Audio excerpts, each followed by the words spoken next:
Welcome to the Digging Deep ATVMX Podcast with your host, hailing from Kokona, Wisconsin, riding a CST Tires SSI decals traveling back Yamaha YFC 450R, four-time ATV Motocross National Champion, number 25, Cody Jansen.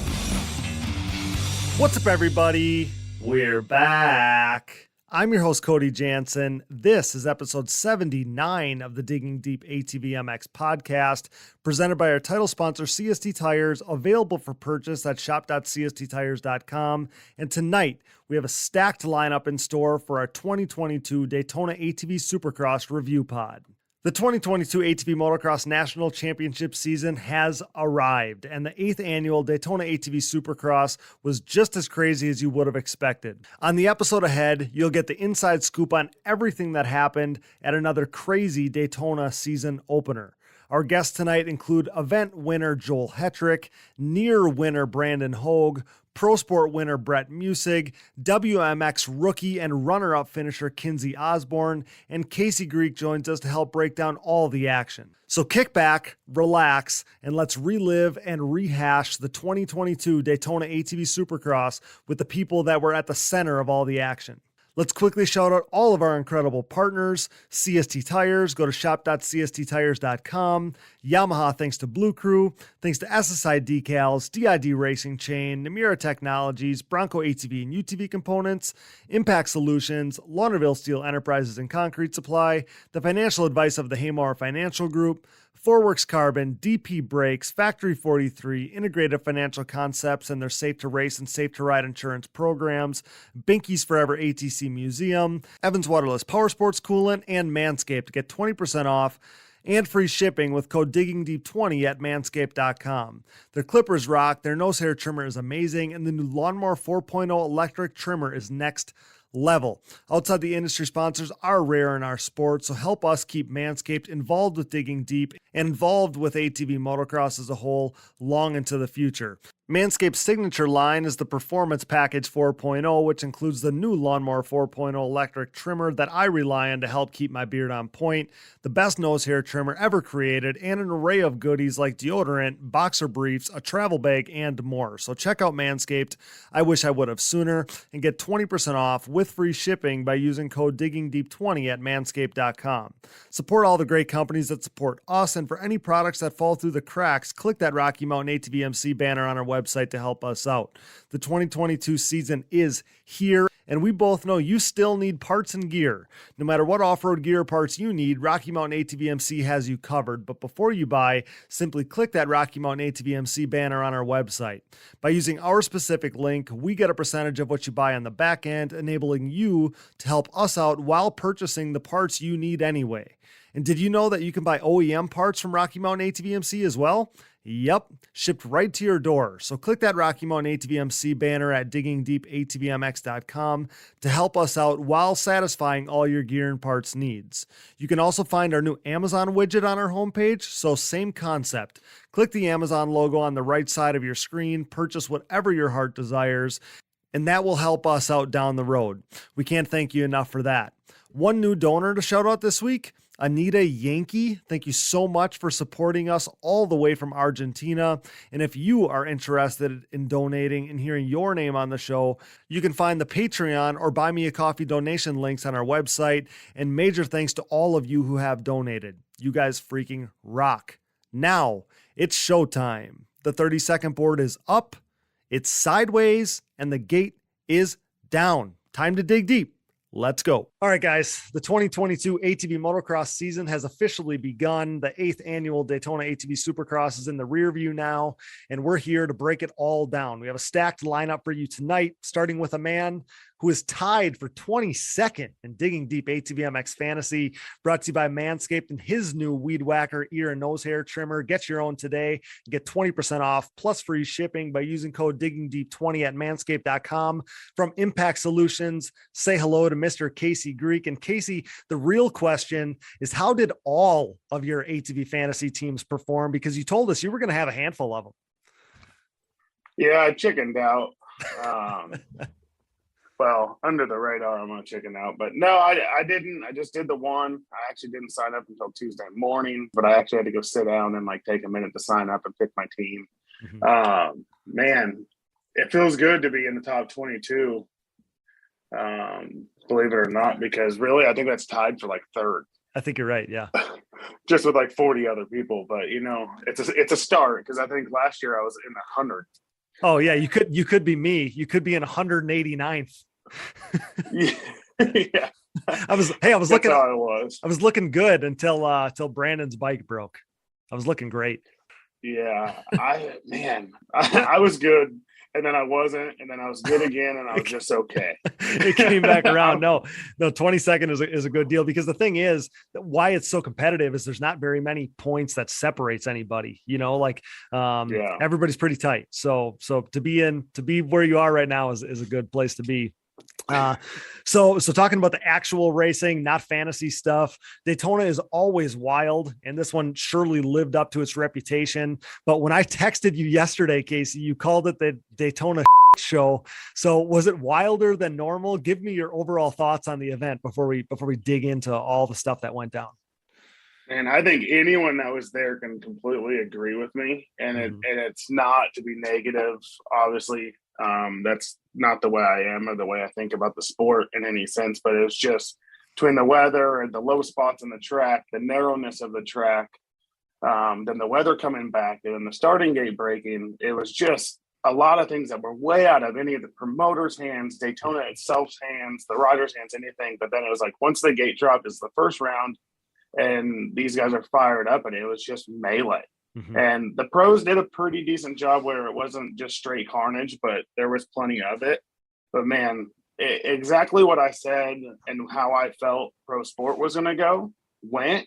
And then it elevated, I feel like, even more than what I anticipated because of the amount of rain and the narrowness of the track. I mean, these guys had just straight railroads, like they had railroad tracks. They had nowhere to go. And if someone made a mistake, it was just one bike after another. And it was just insanity. Like the wildest thing I've seen in a while. Yeah.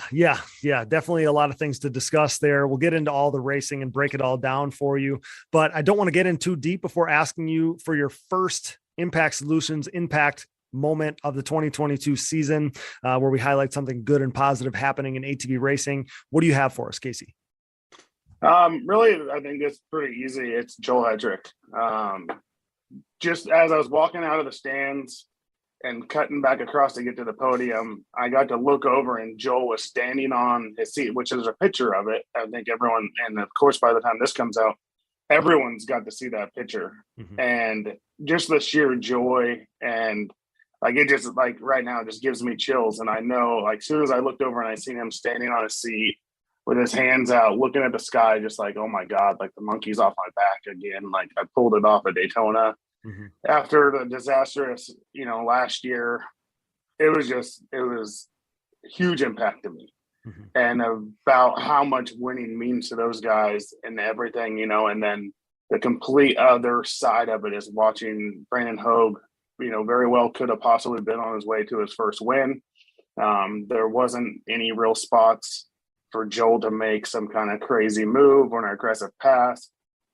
I don't think we'd ever really see that kind of racing out of Brandon and Joel together. So it wasn't like Joel was going to risk it. I think Joel had mentally put himself in a situation that he was perfectly fine with finishing second, knowing that Chad was having, not the greatest day. So just both of those moments. I mean, one at the highest of the highest and one at the lowest of the sense of, man, like it just so much impact that can come from that, and the grit that you see from these guys, it's huge. Yeah, for sure. I mean, you touched on all of that. You touched on the pictures of Joel just blissful after that race, just so happy. And then Brandon, seeing that bike smoking and kind of sulking for a second and then fist pumping with the crowd. We'll hear from both of those guys coming up on this episode. I posted pictures about that on our social stuff yesterday. Just literally seeing, it was the thrill of victory and the agony of defeat. Kind of like you touched on, that's what we captioned it. So last year, our Daytona review show was the biggest show we've ever done. Still to this day, it's the biggest show we've ever done. And I think that a lot of that had to do with all the drama, all the stuff we saw happen. This one's really not that much different. There's a lot of stuff that went down at this one, a lot of stuff to get into. So talking about the race day, as we start to begin our coverage here, I structured everything I did. So I'm ready to go to begin our coverage at 7 a.m. on Tuesday. I'm up at 3 o'clock. I'm fully prepared for this. And at 7 o'clock, there's still standing water on the racetrack. And, I already knew at that point that we're going to be in for an uphill battle with this track as the day continues. Oh my goodness. And, and it was crazy because when we were supposed to be out, I was standing on the track at 6:30 to do track walk. And, we were there ready to go. And there wasn't a piece of equipment that moved yet. There was no real crew out there on the track. I'm like, how are they going to turn this track around in the next 30 minutes? We're supposed to be racing in 30 minutes. Mm-hmm. And, that didn't happen necessarily but what had and did happen is the guys got to work. They got pumps out. They started pumping water off and they really got the track to come around. And in all honesty, by the time, when the first pro sport qualifier went out, it wasn't as bad as you anticipate. By the second one, it really started coming around. And then, the WMX went out and there were some spots it was getting pretty deep. They touched it up again and put the pros out. And first thing when Joel pulled in the mechanics area, he's like, I should have went with small tires. And never in my mind would I thought that. So that was kind of cool. And I thought the track for the first pro qualifier was really good. Mm-hmm. And, that's the one when Jeffrey was just on rails. I mean, he really killed it. He nailed his setup for that one. And it was really good. But yeah, it came along, it went away again. And it just seemed like it got worse as the day went on. Yeah. So to kind of discuss the track briefly. So what happens at these races, talking to the listeners here, what happens at these races is we've seen this trend over the last couple of years where we've been with this vintage ATV, marriage on Tuesdays, is the amateur bike program runs a pretty mellow track on Sunday and Monday. And then they actually make the track, it seems like, more technical, bigger jumps, a little bit better racing for the ATVs on Tuesday. Well, obviously, because the track the last couple of years has been really, really good, I thought. Well, they couldn't do that this year. I got a text from some people on Monday night saying that it was raining. And so at this point, I'm like, okay, so we're going to have basically the same track that the amateur bikes had on Sunday, Monday. And that's what we ended up seeing. So we didn't get to get an ATV specific track like we've had the last couple of years. And then they were hamstrung by the standing water they just had to get the water. They basically, instead of having to focus on making a racy ATV track, what they needed to do and what they were doing was basically just making it passable. So there was a lot of people out there saying, things about the track, and you kind of just had to take what we could get and get through it because we weren't able to get an ATV specific racetrack like years past. Yeah. And I think in the last couple of years, we've raced with the vintage bikes just like we did this year. Yep. But they had more time. They knew the rain was going to come Monday night and put a pretty big hamper on what was going on. So they had to make the little bit of changes they could, get it mellowed down. They usually get it a little bit wider. They give us a couple more race lines. It just never got to happen this year. So yeah, exactly. With the rain and everything going on, it put us in a spot that it just couldn't do it. And, they did a good job. And, a lot of us were pretty rough about it, or upset and like, hey, this is not as good as we would like or whatever it is. But for the conditions and everything that went on, you can't get mad. You just everyone had to race the same track. Well, and what makes Daytona so tough specifically is that track is cut into the grass, it's cut into the infield. So obviously the water accumulates in the race line. Like a typical racetrack has low spots around the track so that it drains to somewhere. Obviously that's not the case at Daytona. And that's just what makes it so tough. That's why we were seeing pictures of the deepest puddles being right in the middle of the racetrack. There was just no avoiding that. Yeah, it's definitely, and there's wood underneath that too. They bring in so much other dirt too. So it didn't help. Nowhere to go. release the water. Yeah, it had nowhere to go. So after an hour and a half delay there, Pro Sport time qualifying finally hits the track. They were out there first, followed by WMX and then the pro class qualifiers. And honestly, I don't think that we really had any major surprises to that point. I don't know about you, Casey. Pro Sport times were topped by Molander, Chambers, and Musick. WMX saw Shaw fastest, followed by Berger and Osborne. And Joel Hetrick took the fast qualifier spot, followed by Wienen, Ford, Hogue, and Janusa. I really don't think that we saw any surprises there. I didn't take much from qualifying before the races. No, it was pretty normal. I mean, it was cool to see the Pro Sport guys get to do a time qualifier. I think that's going to help them as they grow into pros. And then for the WMX, it was cool to see. I know it was hard for a lot of people to get clean laps because of the narrowness and stuff like that. And then just kind of a lot of people on a short circuit. So, but no, yeah, qualifying was kind of status quo. Everyone that we would expect to have been up front was for the most part up front. Couple surprises here and there, but nothing that was like, oh my goodness, like I can't believe Chad Wienen's 10th or Joel, I guess people could have freaked out in the first qualifier. Joel was like qualified 7th, I think. In the first people qualifier. were freaking out on the internet. What's wrong with Joel Hetrick? Joel, I know something's wrong. Joel doesn't ride like that. Joel Hetrick would never be in 7th, but I think you kind of told us, and I knew something was going on because he only, rode like 3/4 of the laps. I'm assuming it was probably the tire thing where he thought he should be on little tires. Yeah. And what it really boiled down to is he wasn't comfortable to go the speed he wanted to go and do the things. And he knew the next qualifier was going to be faster. So just a chance to look at the track and, jump the jumps and do the things he needed to do and save it for the time qualifier, the second one. So a little time went by there and the track was coming around. It was time for the Pro Sport heat races. And this is when the craziness began a little bit, Casey. Heat 1 for Pro Sport went Kazmarek, Musick, Seeley, so no real surprises there, I don't think. While Heat 2 saw Tino Abatiello burst onto the scene in his Pro Sport debut to grab the win, followed by Shattle and Mason Jackson. But when you look at some of the other notable names, that's where you see some of the craziness. Shimon 8th, Chambers 13th, Baird 15th, Molander was 8th in Heat 2, Donovan Cox 9th, Hirschfeld 15th, Wes Lewis Broken finished 16th. So Casey, just as you predicted, just as you said at the beginning of the episode here, it was going to be tough sledding for some of those guys, some good guys. It's going to be tough sledding for. Yeah. I mean, like Dane, one of the ones that, he was right up in the front and battling, from first to third right there and spun out or something, went off the track and ended up in dead last and had nowhere to go but forward. And with a very short race like that, I mean, mentally for me, like his dad was right in front of me. We're standing up in the stands and I almost told him just go down there and pull him off the track and send him back because there's not enough time for him to get into a qualifying position. I mean, Don looked at me, he's like, he's going to have to go to LCQ. And I started looking at the gap and knowing what his lap times were. And I'm like, hold on. I'm like, with nothing crazy go on, I think he can qualify. And he did just that. I mean, he made it into 8th and pulled it off. So pretty crazy in reality that he got into that position, but he was on rails. But yeah, plenty of guys. Hirschfeld was flying in qualifying. He did well. Yeah, he did.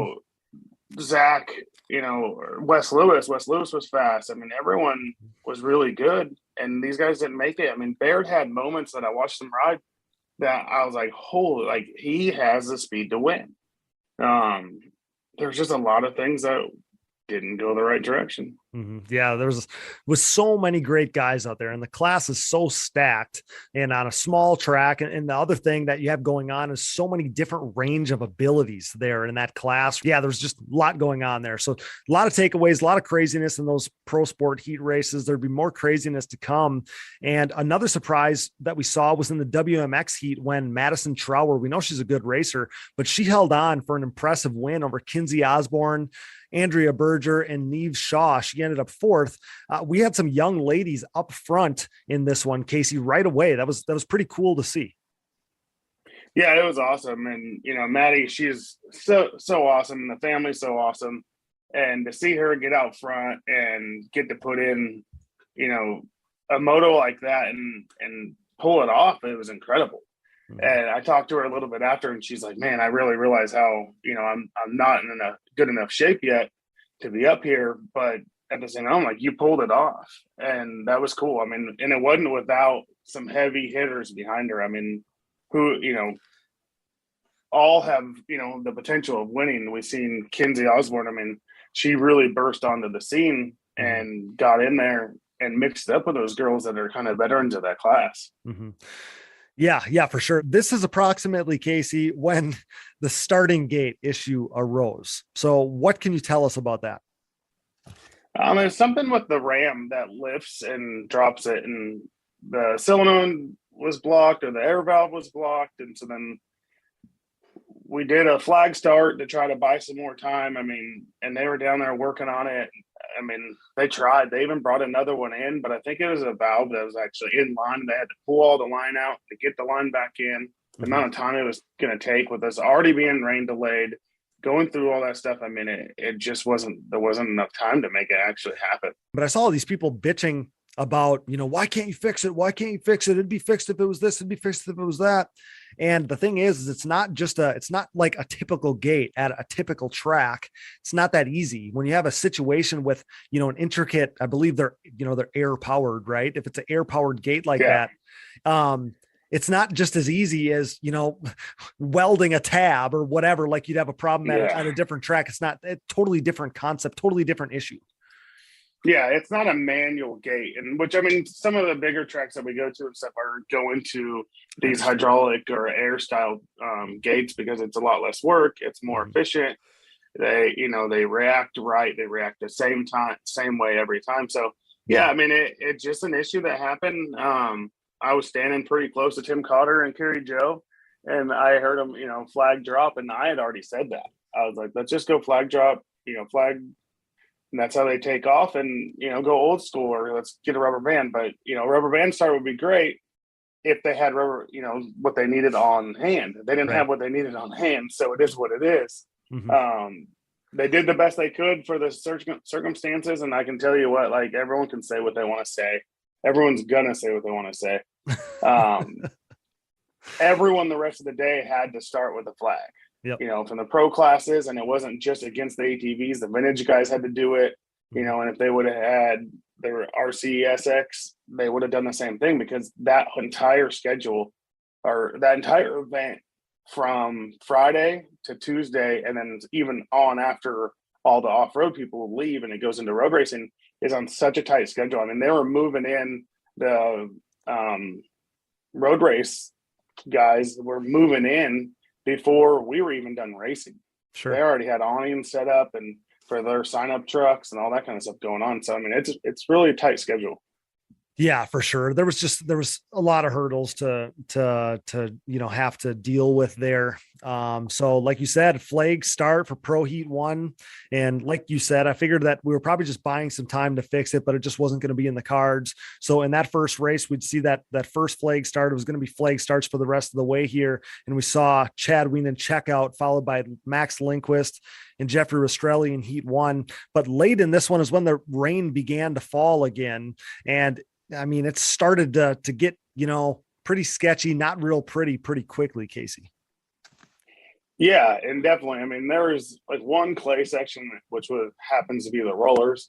It got real sketchy over there. It was so slick that, you had to be perfectly square to go through them. Mm-hmm. And then it just started letting the ruts just deepen, but Joel and I think Brandon was up there. Those guys, I mean, they did what they could, and we knew going in, like, as soon as we seen the weather and when it started raining towards the end of the first pro heat, that would be the faster heat of the two, because the guys had to slow down quite a bit by mid to late moto in that second heat. Mm-hmm. Yeah, due to the rain there, just trying to get through the race. There wasn't much action in that second heat because it was raining so hard at that point, which saw Joel Hetrick grab the win over Brandon Hoag and Nick Janusa. It was kind of survival for everybody. I think everybody was just trying to get through, hoping that things would be better for the main event.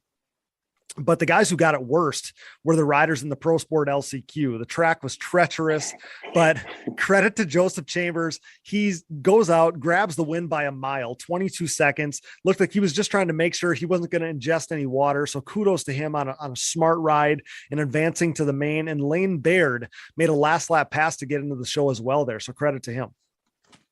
Yeah, and I didn't get to watch the LCQ. I had to take care of some stuff that I was doing and making some changes for some guys. But yeah, I did get to do that. And, then heartbreak when the Pro Sport main came. Lane couldn't get his bike to run. Don't know if he took on too much water during that LCQ or what, but he ended up having to sit out the main event, and he's going to probably have to use that one for a drop and move on into getting ready for Texas. There's going to be a decent amount of guys using that for a drop, I think, just because I mean, there was guys that didn't make a lap or whatever in that LCQ. There was just standing water everywhere. It was horrible. I think that's where you're seeing some of the Rip It Up Films videos coming from, just showing how terrible the conditions were there. Like literally, and Joseph Chambers is way out front, right? But he's like swerving around the water, riding the edge of the track, like trying to wheelie over stuff. I mean, he was doing exactly what he should do to keep that thing running, because that was going to be the only way he didn't make it to the main at that point. So kudos to him. Moving right into the main, then the very next race that was up was the Pro Sport main event. And the track had really come around at this point. It had come around some, but the start was going to be so crucial. And you know who that favors. In my mind, Brett Musick was the favorite to win this one. And in fact, he did grab that hole shot and checked out. We have him coming up later on the show. But where we saw some of the jostling for position was those other podium spots, not so much with Blair Miller. He ran second basically the whole race, but Chase Seeley and Joseph Chambers swapped third back and forth between each other before Chambers seemingly made a mistake and Seeley held on to third for good. But credit to Chambers, Casey, because he did that coming from the LCQ, which was crazy. You would have never thought he had a chance in the world to do that. And that was super impressive. But talk about that Pro Sport main event there. Survival for some guys, little battling up front, but there was a lot going on. And we knew that start was going to be so crucial. Yeah, I mean, the start was huge, and, we've seen a lot go down. And, some of the guys that started on the outside, I mean, Chambers was one of them. Molander was one of them. Those guys held it on enough, and they came out pretty good. And then there was a mishap like midway down like the second straightaway that held some of the guys up and got a couple of guys snuck through, where like Blair and Brett were on the far inside and kind of snuck right through clean. I mean, they had to have the reaction. They did everything right. And, Brett jumped out of there like a rocket. And I seen him come around. When I seen him in the lead, I was like, okay, that's a good chance. Like, he's got it. Obviously, Brett's fast. And, he's going to be a threat in this class anytime he's in it.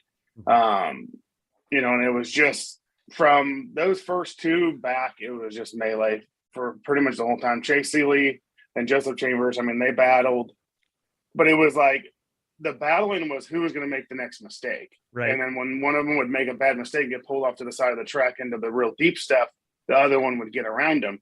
And then, the same thing. But the one to talk about there, I mean, Tino Abatello, sneaks his way in there for a fourth. I mean, and that kid, I hadn't seen him since last year. He looks like a whole different kid.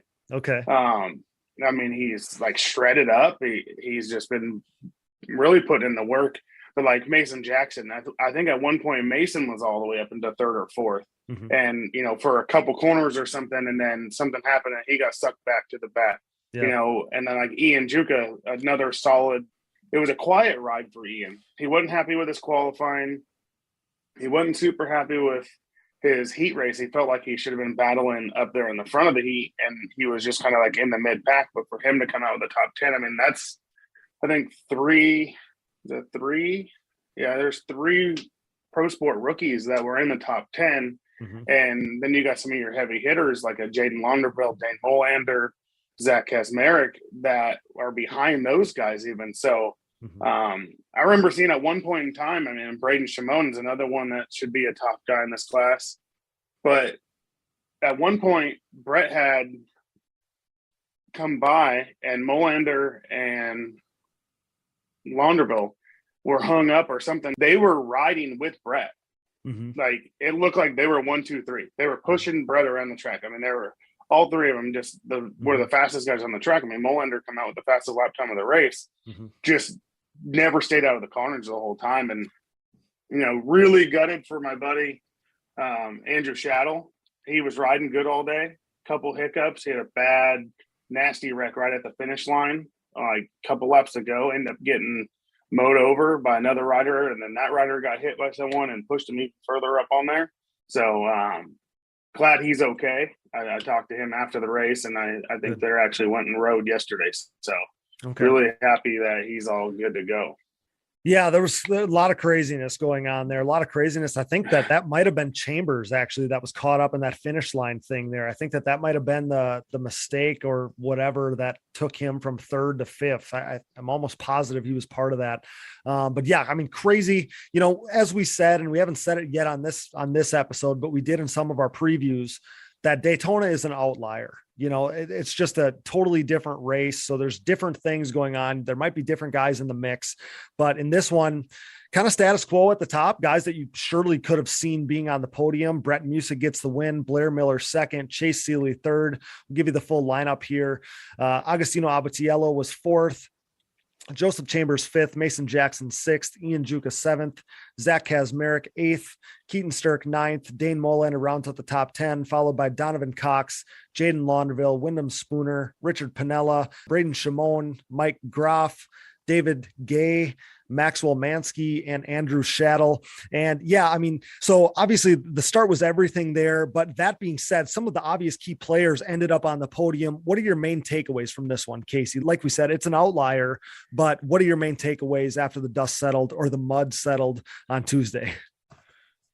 I think it kind of what you really narrowed it down to is it doesn't tell us a whole lot at Daytona, and then you add all these other elements into it. I really didn't take anything from it in that sense besides, I watched like Blair impressed me with how like smart he rode and didn't pay attention to really what was going on behind him, avoided some really bad situations and snuck himself in there. And Chase was kind of the same way. Chase had one pretty bad mistake where Joseph Chambers got around him, and then it was just until Joseph had another, mistake to where he could get back around him. I thought Chase was done. He stalled, and I thought something happened to his bike. He had been following and riding with Blair and battling back and forth with Chambers so much. I thought he packed that thing up enough to where it quit. And it must have just been him. He stalled it. I didn't really get to talk to him after the race. He's a impact guy, so I was obviously stoked to have him and Blair Miller on the podium, both being impact guys, to put two guys on the top there. But we're going to learn more in Texas. This first round being Daytona, it's really going to be hard to see. But it was at the same time, I wasn't surprised to see the guys on the podium that were.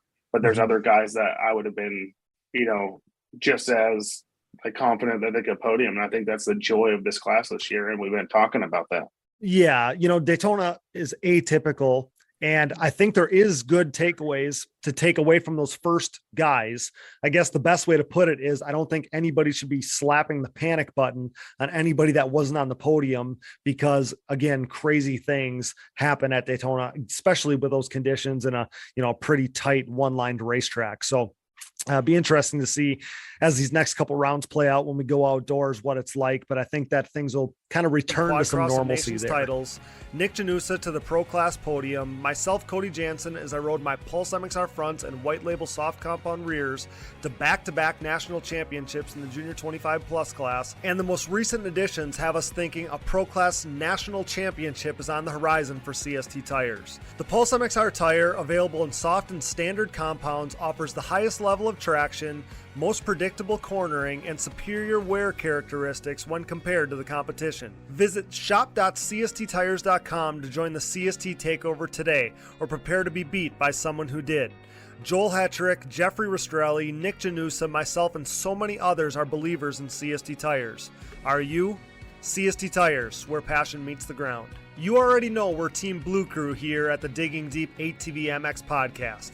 Whether it's second all-time winningest, seven-time and reigning ATVMX Pro Class National Champion Chad Wienen, or six-time and current XC1 Pro ATV GNCC National Champion Walker Fowler, it's clear the podium-proven Yamaha YFC 450R is the winning choice of sport ATVs. This unprecedented success for the YFC 450R, its unrivaled quality and performance, and the undeniable fact that Yamaha is the leading OEM supporter of ATV racing has created a Yamaha takeover within the sport quad market. Better yet, Yamaha's Blue Crew Racer Support Program is back and even stronger for 2021, meaning Yamaha riders are about to cash in on higher payouts and more prize opportunities, including a chance to win a brand new YFZ 450R. For more info, head over to YamahaBlueCrew.com, follow them on social media at Yamaha Outdoors, and check out Yamaha's full proven off-road lineup at YamahaOutdoors.com today. SSI Decals is a name synonymous with ATV racing, synonymous with big-time success, and absolutely synonymous with the best-looking decals around. An offshoot of their parent company that was established in 1947, SSI first took shape from owner Ian Harris's passion for ATVs. With what started as just making numbers and decals for riders like Chad Wienen, the company quickly took off, and today you couldn't imagine ATV motocross without SSI decals. The graphics maker and designer now supports all the top teams in ATV motocross, as well as teams and riders racing GNCC, Work Series, Pro Motocross and Supercross, Canadian Pro Motocross, short course off-road trucks, UTVs, snowcross, and oh yeah, six-time NHRA World Champion Clay Milliken. No project is too big or too small for SSI Decals, making your identity stick with championship level graphics. Head over to SSIDecals.com today and then maybe call the doctor because things are about to get sick. The Digging Deep ATVMX Podcast is brought to you in part by DID and their wide range of championship winning chains. From the street to the track and everywhere in between, DID chains are designed to give you the optimal riding experience with great performance and increased chain life. Consistent to the core, pick up your box of reliability today. DID, what drives you? We are proud to be partnered with Numira Technologies. Since 2001, Numira has led the charge in the ATV and side-by-side market, covering more applications than anyone else in the industry. Numira's advanced piston technology uses a NASA-exclusive aluminum alloy that helps to reduce expansion rates, that allows for tighter tolerances and leads to higher overall engine performance for your machine. For more information about Numira's wide offerings of pistons, rings, gaskets, and industry-leading top-end repair kits, visit your local dealer or online at www.numira.com. Numira Technologies, pistons with an attitude. We are pleased to be partnered with Bronco ATV and UTV Components. Bronco has been an industry leader in replacement hard parts and accessories for all makes and models for over 15 years. With a catalog that includes a full line of electrical components, engine internals like rods and cylinders, all the way down to suspension parts and bearing kits. Bronco is your hard part source for whatever you need for whatever you ride. Available exclusively through distributors around the world. Visit your local dealer or online at broncoatv.com. Forworks Carbon's innovative lightweight products include top-notch seat covers, carbon fiber, and plastic hoods, gas tank covers, exhaust shields, shock guards, and much more. Whether you have an ATV, UTV, or snowmobile, Forworks has the goodies that will improve your ride and make you salivate. We trust Forworks for increased function and a sexier look, and you should too. Forworks Carbon, always working hard to bring high-quality and innovative parts to the market. Check them out today at fwcarbon.com.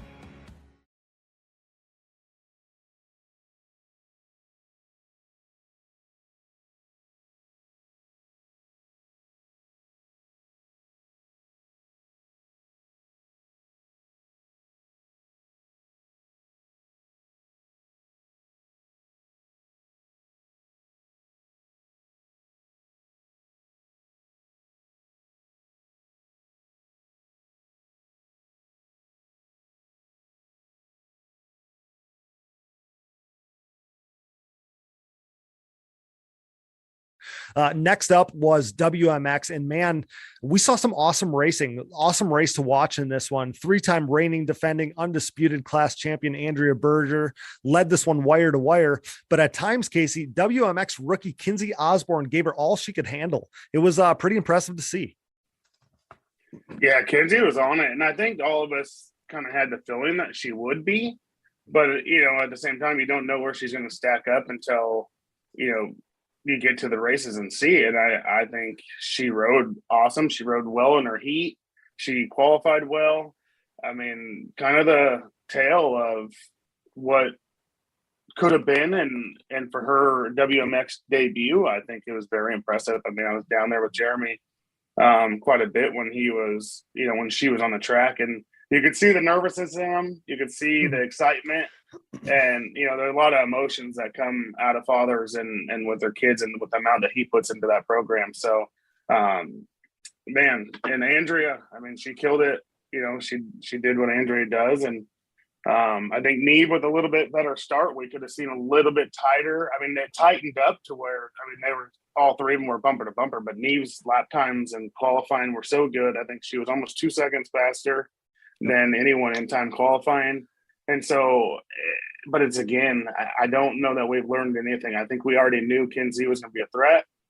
And we obviously know that Neve and Andrea have kind of been at the top of that class for a while now. So it's going to be exciting to see some other girls get in there. Maddie Trower's been killing it. Ellie Roush, she qualified really well. Couple little hang-ups in heat race, and then the main event kind of kept her from being in the battle, like right there real tight. But I think she's going to be one to watch too. And I mean, the list can go on and on. It's going to be an exciting class this year. I think some of these girls have really stepped up. Yeah, it's awesome to see. It's awesome to see all those girls out there. You predicted that, months ago, how big the class was going to be. It was just awesome to see that. Awesome to see some great racing. I mean, we saw some really good racing in that class. You kind of alluded to that. Andrea Berger, I mean, man, wire to wire, but she's just rides so darn smart. She hits every mark, every single lap after lap. She's hitting her marks. She's just like her dad. That's always how her dad rode. But man, like, also, you can't sleep, like you said, on Neve Shaw. I mean, she ended up third, but like you said, she came from outside the top five. Then she made up these huge chunks of time. I mean, making up 2-3 seconds a lap at one point. And she comes from way back. All of a sudden, like you said, they're bumper to grab bar. And at one point, it looks like she's really pressuring the two girls in front of her. Then with a couple laps to go, something happened and we kind of lost Shaw. I remember now, thank you for looking at lap times. She got hung up with some lappers, and because, she knew she had a big gap back to fourth, and she kind of just held it there because there was nowhere to go. And when she was on the, up there with those two, there wasn't much she could do in the sense of making a pass for, second or for first. So, I think I was doing the math and I was looking at the lap times as the race was going on. She lost 18 seconds in 2 laps. Yeah, I saw that. It's huge. Yeah, and she never come off the bike or anything. It was just due to lappers. Jeez, yeah. I mean, and you have a lot of different levels of racer out there, right? I mean, those top girls are really gnarly, and there's obviously some ladies out there that aren't quite on that level, which is fine. But yeah, that's what's going to happen if you get stuck behind, somebody who's just not going that top pace. You're gonna lose touch with the other girls there. So Shaw, she ended up, after she deals with that, she ends up having to settle for third on the day. She does look like, she could very much be ready to contend for this title, though. I'll say that, no doubt in my mind. I mean, she was racy all day. Like you said, her qualifying times were good. She was really, really impressive.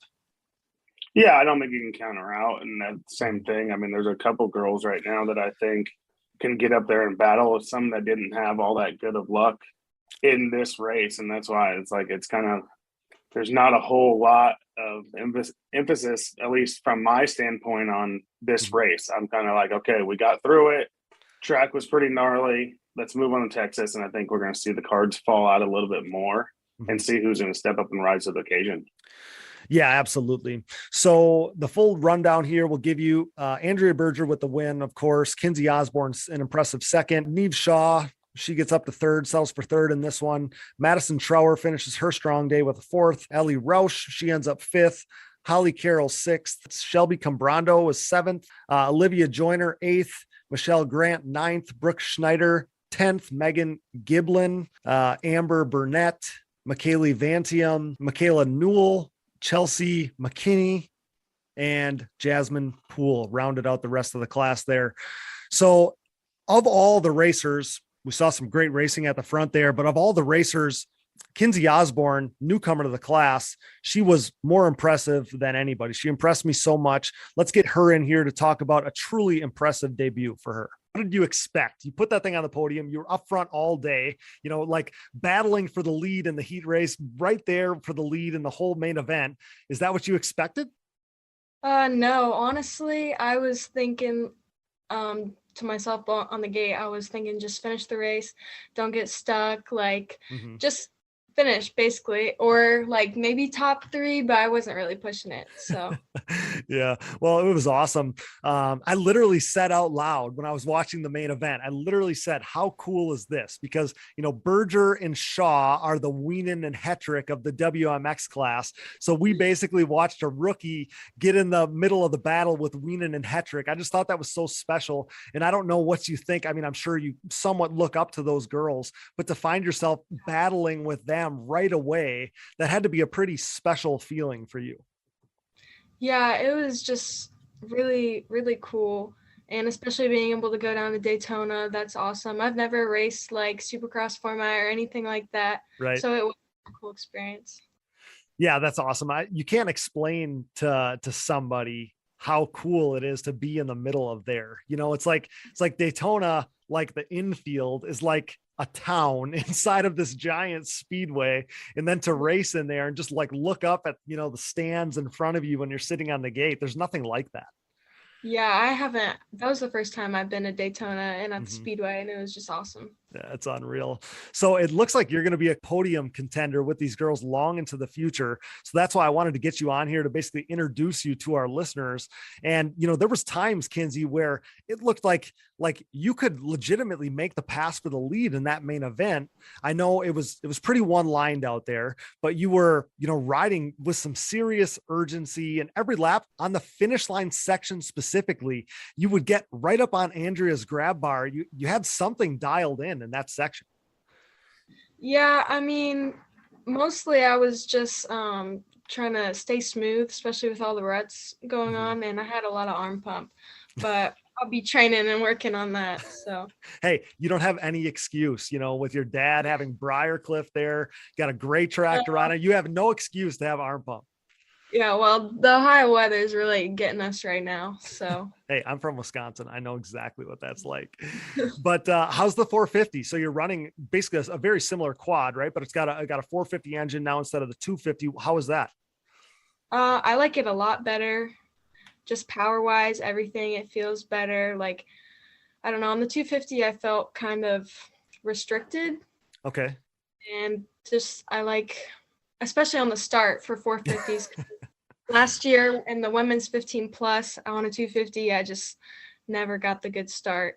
So you'll run that other class this year as well, correct?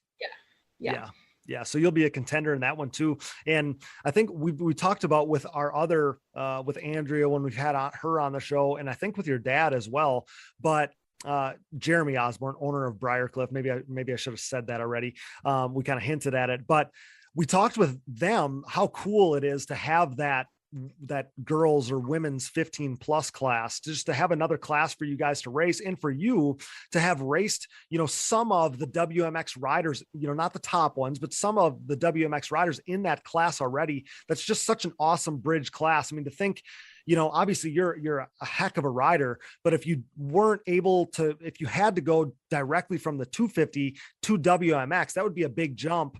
Talk on how, important that women's 15 plus class is, because that was an awesome addition to the series. Yeah, it really is a good transition. For me last year, getting to feel battling with Madison Trower and all that, and just kind of knowing the pace and knowing how it's going to be, getting an idea of what it's going to be in WMX. And without the women's 15 plus class, it makes girls feel like they're forced to run a C class or something they're not comfortable with. So I think the women's 15 plus is a really good transition for that. Yeah. And I think, like you said there, and that's a good point to hit on, is for so many people, very few people go to a national and just race one class. So to have another option for ladies out there, I think that's just cool, because everybody wants to be able to run two classes. So to be able to have both of those when you go to races is pretty cool. So Who do you look up to in the sport, Kinsey? Is it the ladies like Andrea Berger or Neve Shaw, or is it the guys, some of the pro riders? Who do you look up to? I'd say definitely for the women's, it's Andrea, of course. She's Okay. just so strong, like fast, everything. Mhm. And I would say for on the guys' side, honestly, Brandon Hoag or Joel Hetrick, both those, really any of the guys, honestly, they're all so Right. fast. Right. Yeah. I was curious about that. I assumed I look at Andrea as being like pro's pro. I mean, she's like the Chad Wienen, right? I mean, that's how I look at her. And it's a little skewed for me because like I grew up with Andrea, like she's from right here by me. So I remember her like being at the races before she was even racing. But yeah, like she's just such a good racer. I feel like she's got so many great qualities on and off the track. And then obviously, Neve is awesome too. I'm just, I've known Andrea my whole life. So I've watched her grow up and turn into this great racer. She's just such a great ambassador for the sport. So to hear that, that she's somebody that you look up to is awesome. And just listening to you, I feel like, the sport's in good hands, even after this wave of girls that's, around now. I feel like, you could be that person in the future. Yeah. And I feel like definitely in the schoolgirl class, there's going to be some really fast girls too that will come up to WMX, like Natalie Jackson. Yep. Shelby Shimon, Alyssa Yarber, all of them. So the class has a lot of potential and I'm really excited for it. Yeah, I love that we're seeing some of that new talent come in that you're hinting at there, because you just spent seasons battling with Natalie Jackson. Obviously, she's going to be good when she moves up. And then some of those other girls too. McKaylee Vantium, I feel like, is pretty good. And Madison Trower, we saw her win that heat race in front of you. That was impressive. So there's a lot of really good talent. And I feel like some of that is, that the schoolgirl class is strong, that women's 15 plus is strong. That's just going to continue to help the WMX classes, which is just awesome to see. And then to see, you guys had a full gate at Daytona. That's pretty awesome. Yeah. That's the first time I've ever had a full gate in one of the women's classes. Yeah, that's so cool. Last question for you, Kinsey. What long-term goals do you have? So do you have like your eyes on winning a WMX title someday, or do you want to compete in boys classes or something else? What are your goals?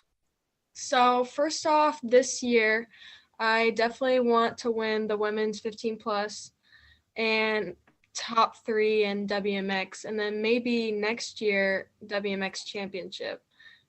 But and then after that, I don't know. I really want to do a C class or maybe even a B class. I don't know.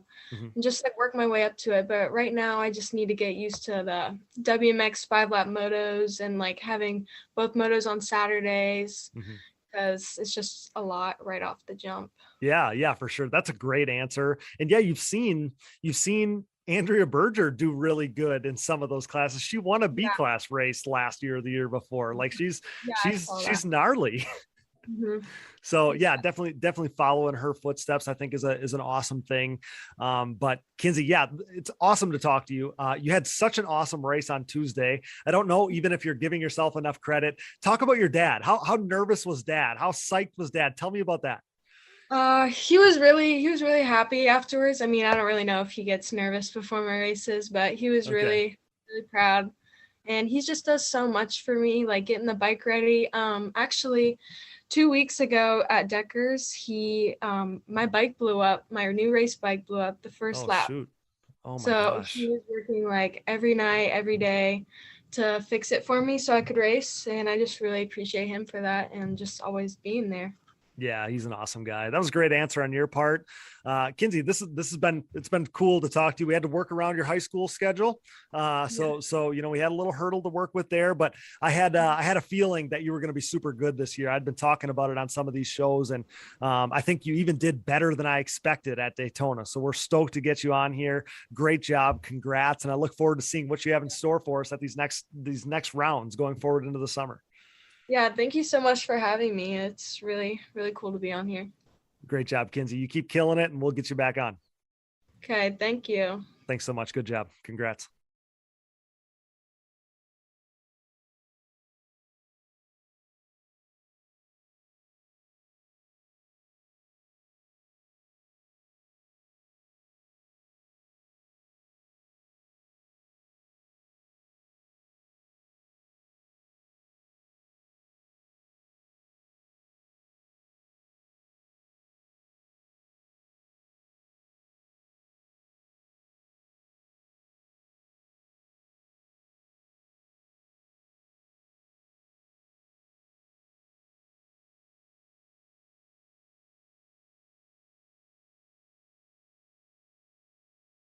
All right, back here on the Digging Deep ATVMX podcast. And now the moment you've all been waiting for, the AMA ATV Pro Class main event.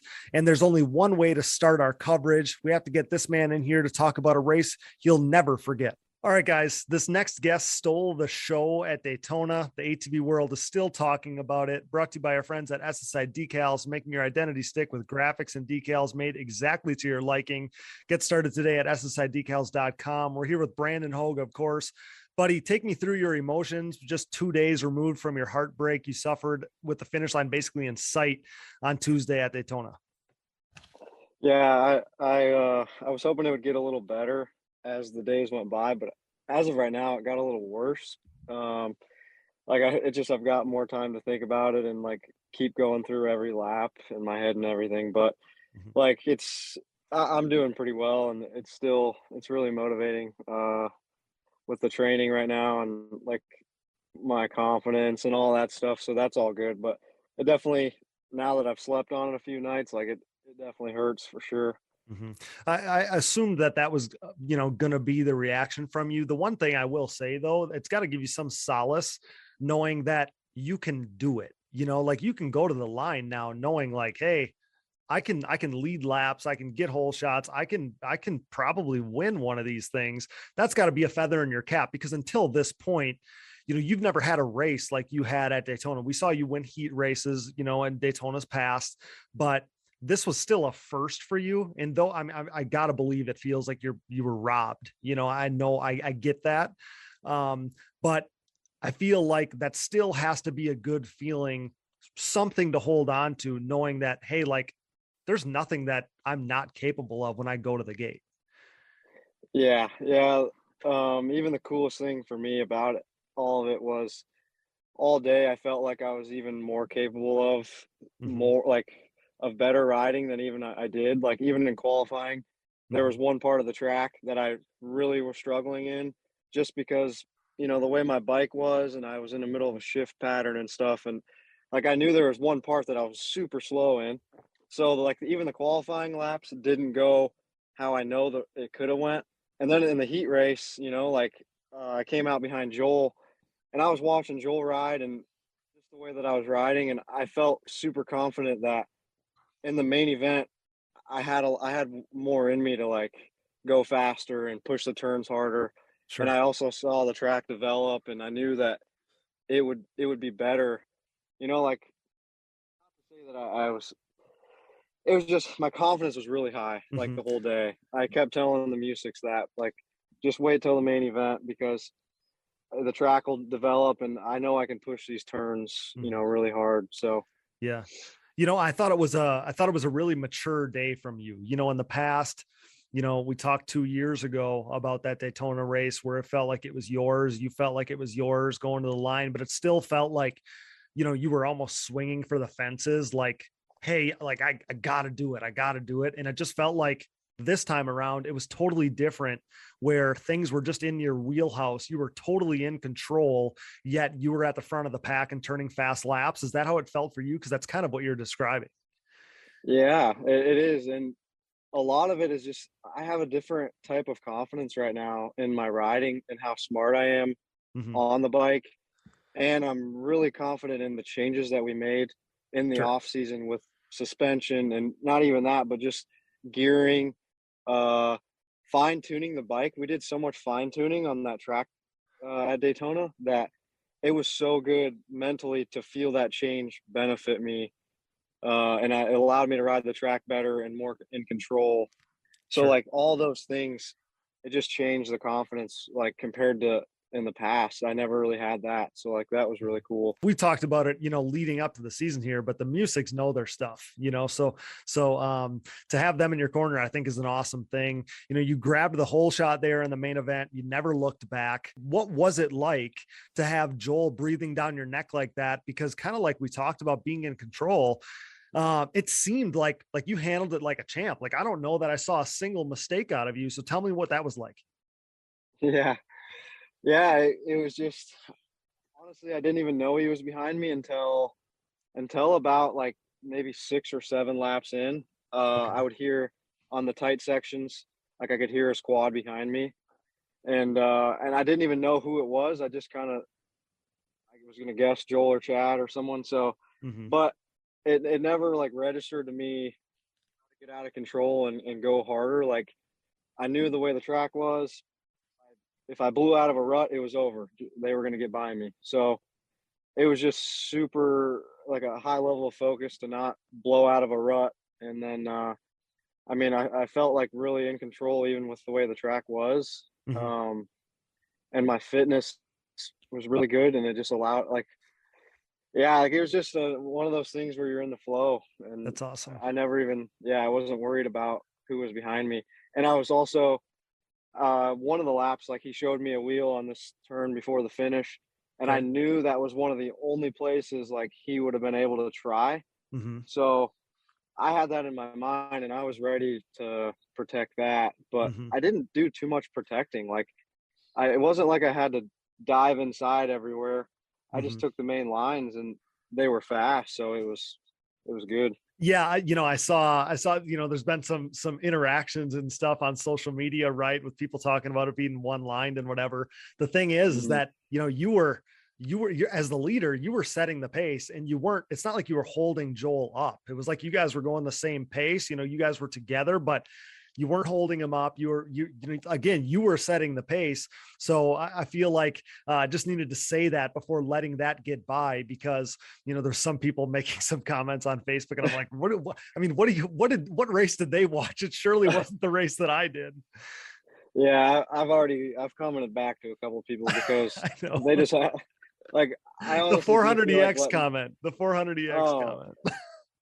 Yeah. A 400EX could pull the whole shot and win that. Like, let me tell you, if someone else would have pulled the whole shot, like Joel would have ran him down. That's just the way it is. Right. Like, Joel's obviously got really insane raw speed. So I don't know how people have that. I don't know either. It is what it is. Yeah. I don't know either. I thought the same thing. I mean, your pace was so good. You guys were going so fast on that racetrack. I don't know. Again, they had to be watching a different race than I was. So on the Racer TV broadcast there, so I see, I'm watching, I see this puff of steam and I literally said out loud, "Oh no." Were you able to sense something was happening to your machine then after that? Could you feel it going away on you? Yeah, it started to seize. So not that very first lap, but the second lap around, it was starting to seize. I could feel it.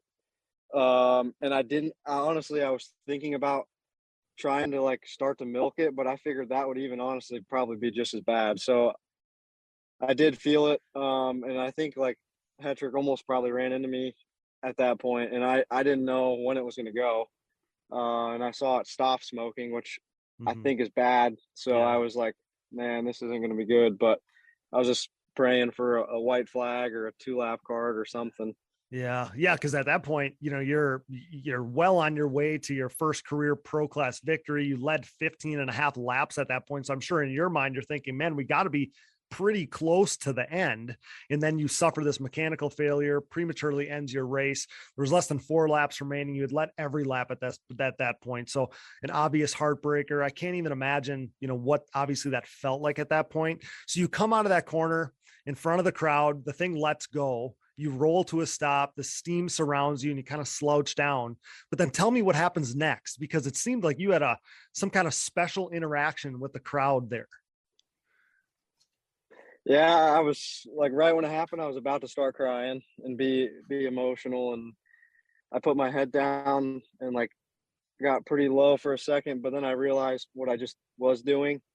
And that was a personal best for me. So the crowd started to cheer, and I realized like at the end of the day, maybe on paper I'll get 13th, but like it was still a personal best day. And, I just got a big high right there, and hearing the crowd like that, like it just was really cool. And yeah, it was some emotion right there, but at the end of it, like I was more happy than I was mad. Yeah, I mean, what an awesome moment that was. To see you fist pumping the crowd, you could hear the crowd on the TV broadcast. It was an awesome way for you to kind of in that moment take in what you had just done. And I thought that was really impressive. And then to be embraced by the crowd like that had to be pretty surreal. So that would have made for a banner day. Obviously it would have made for a banner day for the newly formed Musick Racing and Repair team. Your team owner, Brett Musick, had just stepped off the podium following a dominant victory in the Pro Sport main event. We actually have Brett coming up later on the show here, but through one race, Brandon, how is the new Musick Racing team looking, treating you? How's it feeling so far? Tell me how it's been so far. A lot of changes to the program, a lot of different components, a lot of different stuff, but man, it looks like for a first race, you guys just about knocked it out of the park. Yeah. I think change is good. And like for me, I was wanting the change for is exactly what I got. Like the group that is at the track, Brett's dad, they are so into racing. And I know. I love that when I want to do something, they want to do it just as bad as I do, whether that's, checking the bike or just going to look at the track or trying to put our minds together. And that's the type of people I want to be around, because it helps me and it gives me confidence even when I'm watching that. And they're 100% into me and believe in me, and they tell me that, and that means a lot. Yeah. And it would have showed, like, if I would have won, that would have been insane to have Brett go in and then me go in. Especially, I feel like we were like under the radar a little bit more than normal, which was cool. Mm-hmm. Like I listened to some of the previous podcasts and stuff, and Mm-hmm. I felt like I definitely was a little under the radar, which I like that. Hey, yeah. In my credit, you were on my fantasy team. So I did see I that. was looking so good, Brandon. I was looking so good until four laps to go. If it would have just been 4 laps shorter, I would have been sitting pretty, man. Yeah, I was trying to help you out there. But I love those guys. I absolutely love those guys. I love the vibe. I mean, I've spent, a number of years racing against Brett. I mean, a ton. And they're so enjoyable. They're so upbeat. They're so awesome. They love the racing. They know they're racing. I just like that. It's got like an amateur or like a growing up vibe. You know what I mean? Where, we're watching the track, we're working on our bikes hands on. I've just always loved how they do it. I don't know how else to say it. I love those guys. And it's so awesome for me. I said it when we kind of announced this whole deal. You guys announced it or talked about it on my show here. When you went to that Musick Racing team, it's such an awesome combination because, obviously I love you. I cheer for you. And I love those guys too. I just think it's like a power couple. It's an awesome relationship for you guys. And I think it's going to be successful for everybody, for all of you. Yeah, I get that same feeling. And I really appreciate the way that they treat it, because there's never negative talk about anything. It's always, everything's like a positive talk. They trust me too, which is cool. Like, I was checking my bike over and looking at it, and I would tighten the chain or whatever, and they trust me to do that, which is also really cool because they respect me, and they trust me to do that, which it feels a little different, and I do like that. It's empowering, right? It's empowering to be able to be hands-on on your own machine. Like I said, it's empowering. That's a good feeling. Yeah. And one other thing, it's kind of a little off topic, but I wish I could explain how many people look at me, and if they see me wrenching on a bike or something, they'd be like, oh, that thing's going to break. Like that. Like they act like I don't know what I'm doing. And those guys do not do that. They know, and they trust me. And that's, it's one of the first times I felt that. I felt that people actually trusted me. Like I hate the feeling of, people are like, oh, Brandon doesn't know what he's doing. Or, I'll tell them, hey, I think we should raise the front end of the bike just a tad. They're like, yep, let's do it. I was thinking the same thing. Like, that's a really good feeling. Mm-hmm. Yeah. Like I said, it's empowering, and there's a confidence that comes with being hands-on with that thing, knowing it's ready to go. And like you said, you've kind of hinted at it. We talked about it in previous talks with you, being able to make decisions for yourself. If you want something, the rider needs to be the one that's happy, right? So the fact that you can make the decisions and whatever you want changed with that thing, massaged with that thing to be exactly the way you want it, like that's all a rider can ask for.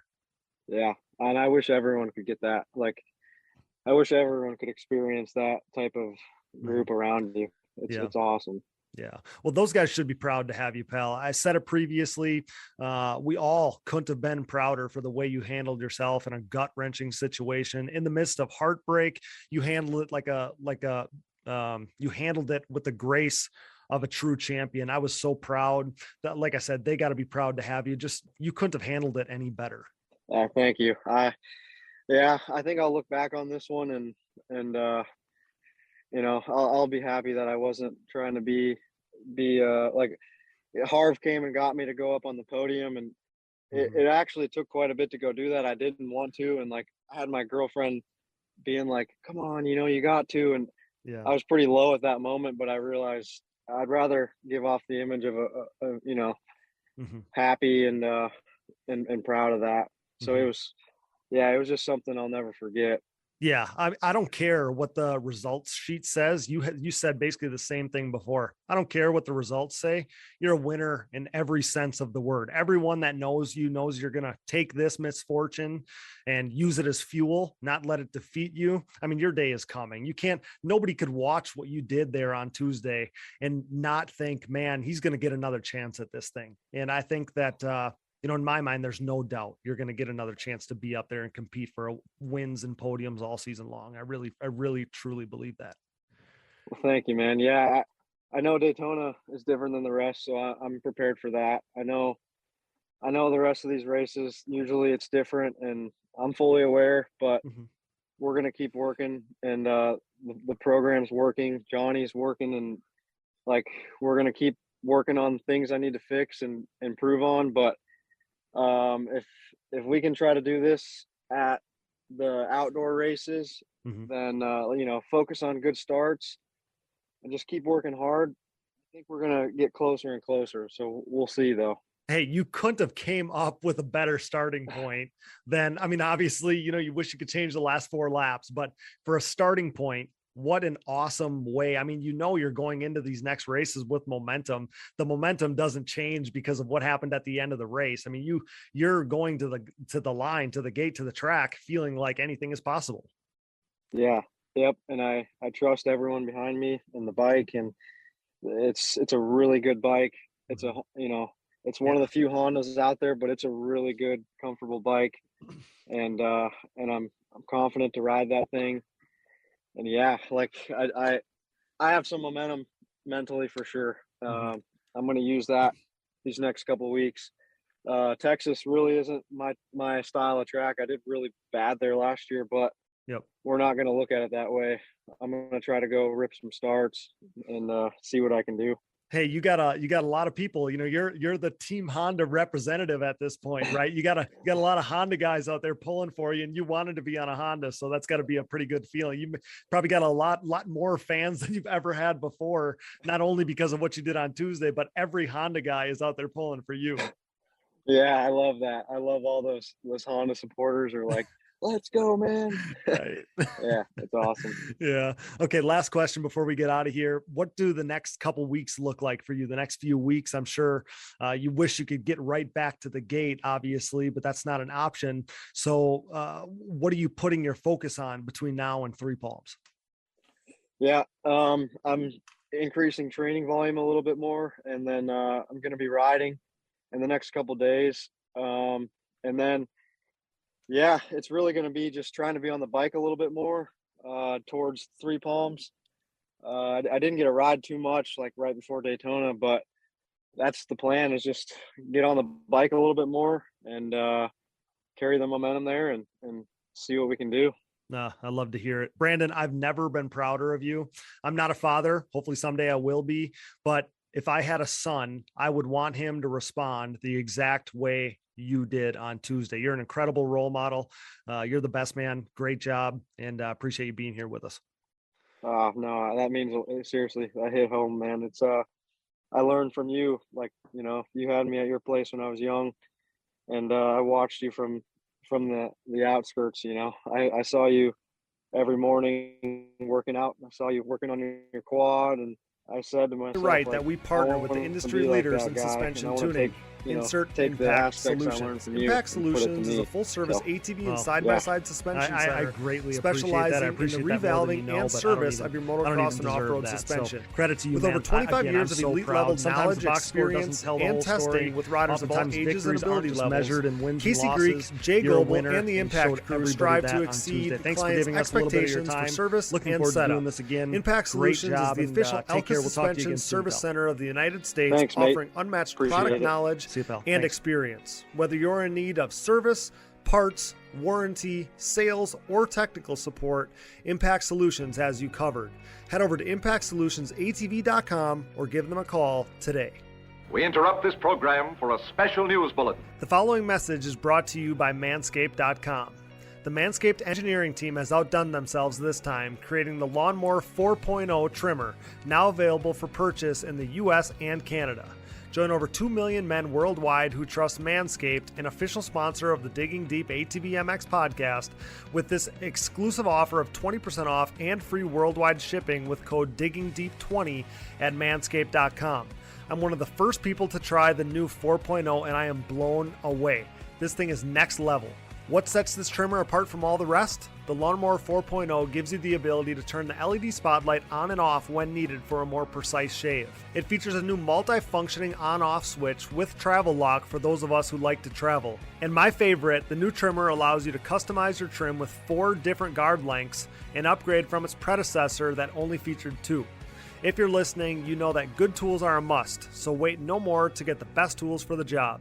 Get 20% off and free shipping with code DIGGINGDEEP20 at manscaped.com.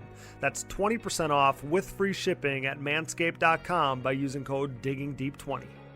Hey everyone, this is Larry Mills, president of DP Brakes North America and proud partner of the Digging Deep ATVMX Podcast. We at DP Brakes are a longtime supporter of ATV racing and the world leader in sintered brake technology, dominating the ATV world for decades by supporting the best four-wheeled racers on the planet. This year's lineup includes Jeff Rastrelli, Mark Baldwin and Baldwin Motorsports, Ford Brothers Racing, Nick Janusa, and many more, including Mr. Digging Deep himself, Cody Jansen. Plus all the top 17 GNCC pros such as 7-time champion Walker Fowler, Bryson Neal, Hunter Hart, Cole Richardson, Jared McClure, Adam McGill, and previous champion Chris Borich. These top riders continue to appreciate the high performance and impressive durability that their DP brakes have to offer, products that ultimately help place them on top of the podium week after week. DP brakes are available through www.dp-brakes.com, or you can purchase them through your local Parts Unlimited stocking dealer, or you can even message us, myself, Larry Mills, or DP Brakes on Instagram or Facebook. And if you have any questions about product or sponsorship support, please ask us. We are waiting for you. Join the best ATV riders in the world equipped with DP Brakes, and have a great year, everyone. Nearing 2 decades into the brand's existence, Factory 43 is back and better than ever, continuing to make major waves in the ATV world. For the 3rd consecutive season, Factory 43 is the official aluminum parts choice of the Phoenix Racing ATV team, providing their state-of-the-art Evo Nerf bars, MX-style front bumpers, and grab bars for 2-time champ Joel Hetrick. If you're in the market to upgrade your Nerf bars, bumpers, or grab bars, head over to factory43atv.com to see their full line of industry-leading products available for all makes and models. Head over to factory43atv.com today. Success in the ATV MX world is similar to what creates financial success as well. The right people, the right advice, and more importantly, hard work and the benefit of an ongoing relationship as situations change and adversity is experienced. Do you have the right financial advisor to help you reach your goals? Haymauer Financial Group can create a personalized, goal-based plan to help your family prepare for whatever life brings. Call me, Scott Haymauer, at Haymauer Financial Group, a private wealth advisory practice of Ameriprise Financial Services, at 920-338-8150. That's 920-338-8150. Offices located in beautiful De Pere, Wisconsin, with registrations and clients nationwide.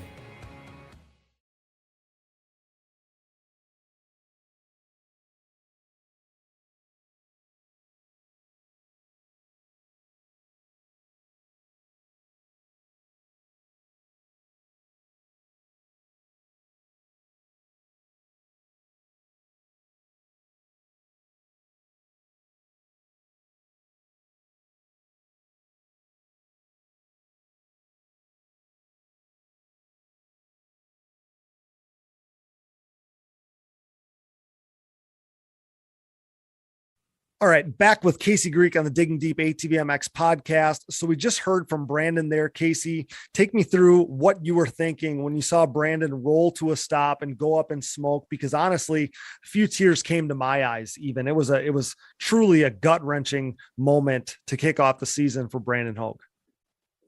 Yeah, I mean, gutted for him, absolutely. I mean, we know Brandon believes and can win races, and so to be in the position to go out there and he put himself in the position. He ripped the whole shot and was right there. And, he snuck in. He was just a little bit more outside, I think, of Joel, and he come around and ended up with the whole shot and really just was doing his thing. I mean, he was riding great. He rode really good in the heat race and was in the driver's seat for this one. And I think he probably would have pulled it off without a small mechanical that ended up costing him the race, but absolutely gutted. But, he handled it well. I love that, when in that situation that you can go so many different directions. Mm-hmm. And, obviously he was gutted. He was sitting there just like, oh man. And then he's like, you know what? That was probably one of the best races of my life. I'm going to live it while I can, and kind of did a fist pump towards the crowd. And it was really cool. The entire crowd, lifted up on their feet and was cheering for him. I think that was awesome to see the community of ATV racing, whether Brandon's your favorite rider or not, or whatever it is, or he is your favorite rider and someone else isn't, just to see. I mean, I don't think there was one person that wasn't cheering for him when that happened. Mm-hmm. Yeah, I mean, the way he handled it, I've said it up and down. I posted about it. I told him about it. We just heard me talking to him on the show here. But the way he handled it like an absolute champion. Couldn't have handled it any better. I was so proud of him. So yeah, gut wrenching for him. That it was so close. He could taste it, I think, but he'll get another chance. I mean, he's long season, a lot of racing to go, but it's obviously going to feel like the one that got away for him. He said that he's, you guys just heard him. He said that he's struggling with it more now than he was in the past couple days. But if we know Brandon, and again, I told this to him, but we know Brandon, we know that he's going to take this and use it as fuel, not let it get him down. So after we lose Brandon there, Joel Hetrick inherits the lead, and he goes from taking on massive amounts of roost from Brandon Hogue to being out front by 8+ seconds. So I think we knew that Joel had this one in the bag at that point. Let's get him in here to tell us how he was feeling watching all this craziness go down. All right, guys, we are here with your 2022 Daytona ATV Supercross winner, brought to you by our friends at Yamaha and their industry-leading race-winning YFZ 450R. Check out their full off-road lineup at YamahaOutdoors.com. You know who it is. Say hello to Mr. Joel Hetrick. Joel, congrats on the win. Man, what a difference a year makes. Yeah, right. Wow, it feels good to start off on a good note. I mean, just leaving Daytona this year, especially with what we had conditions wise, I was just super thankful that I was able to come out of there not on top of my head like last year. That's for sure. Yeah, it's been a few times that you've left Daytona with a major deficit. So to not put yourself in that big hole right away is a major positive for you. Last year, it happened again. You found yourself, all roughed up from a tangle with a lapper while leading. This year, you get the job done. You grab the win at the season opener. It's only your second win at Daytona, which is crazy to think. And something you haven't done very often is grabbing the points lead at the opening round. You did just that, and that has to be such a good feeling for you and your crew. Yeah, for sure. That's what I work for all winter long.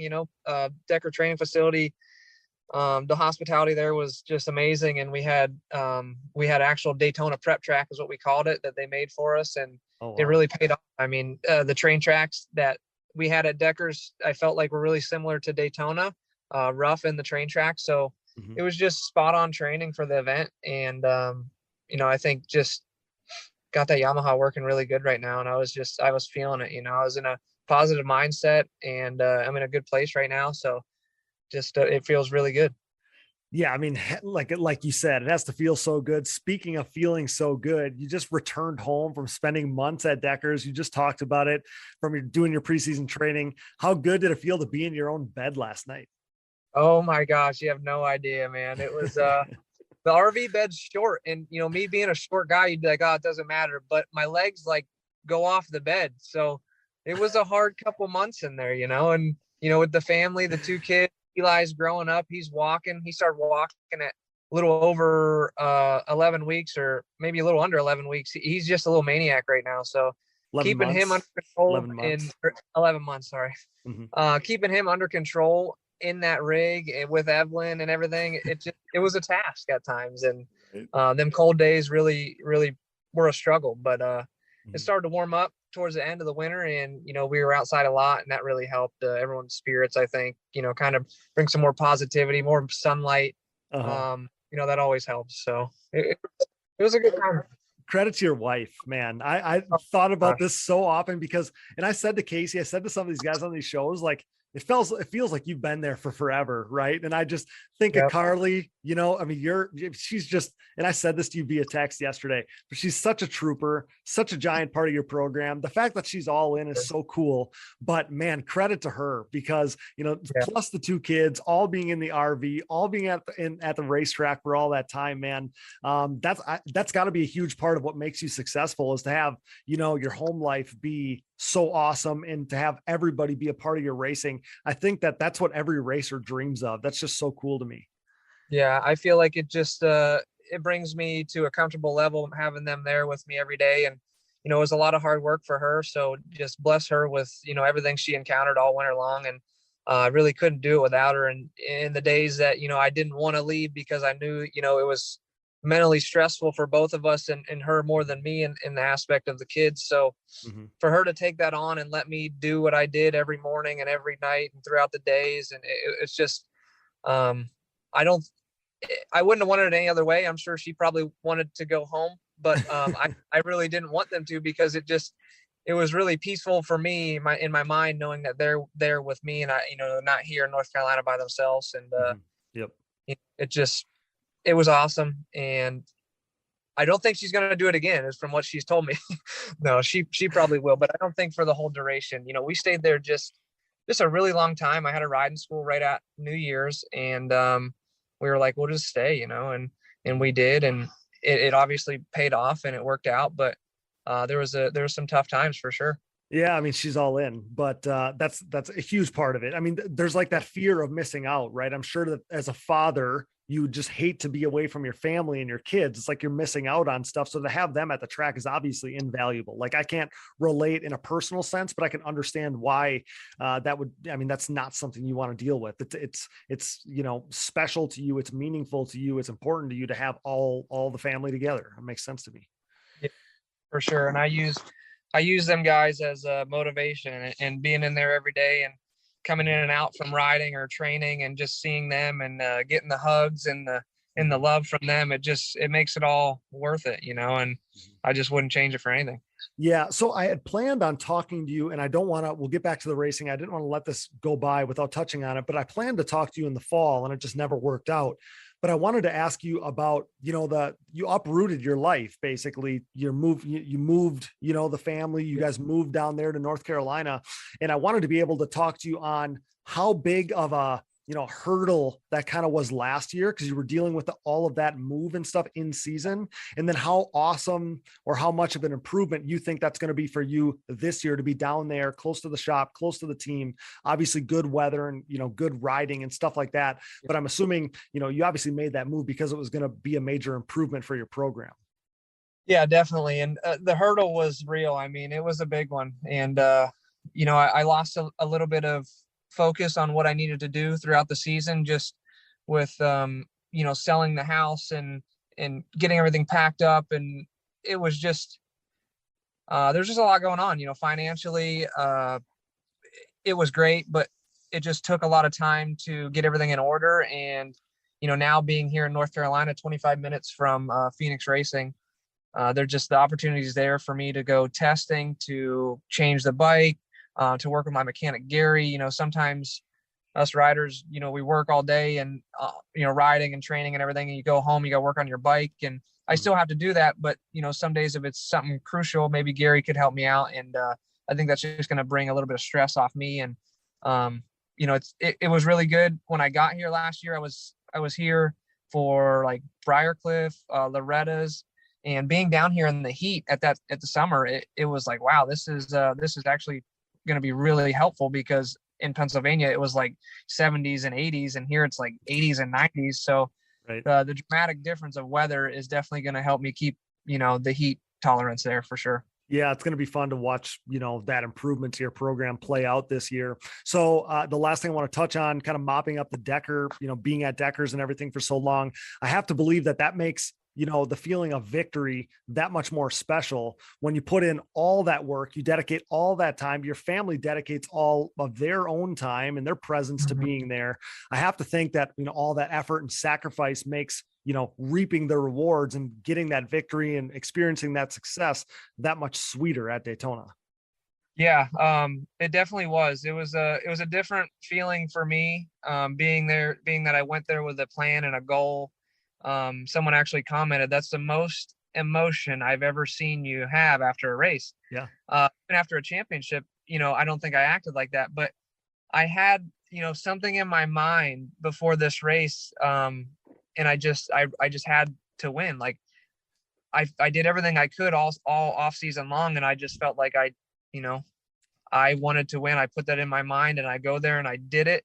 Granted the circumstances, it was mind blowing to me that a plan actually worked at Daytona. Yeah.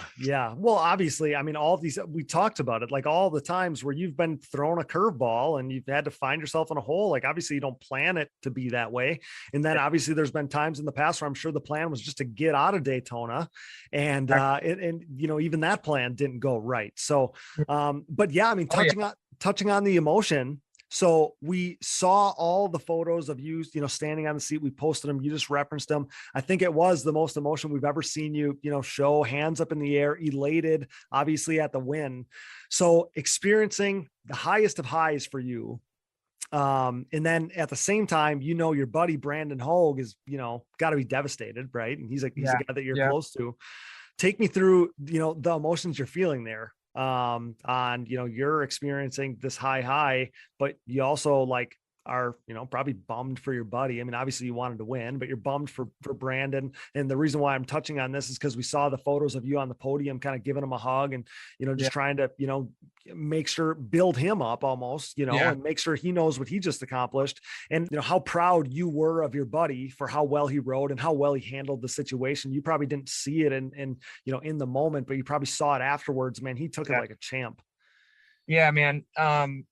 Me and Brandon are very close. We always have been since he was pretty young, and he lived with me for a couple years. So he's encountered the emotions that I've had from, the 2018 losing the championship chain, losing by 1 point.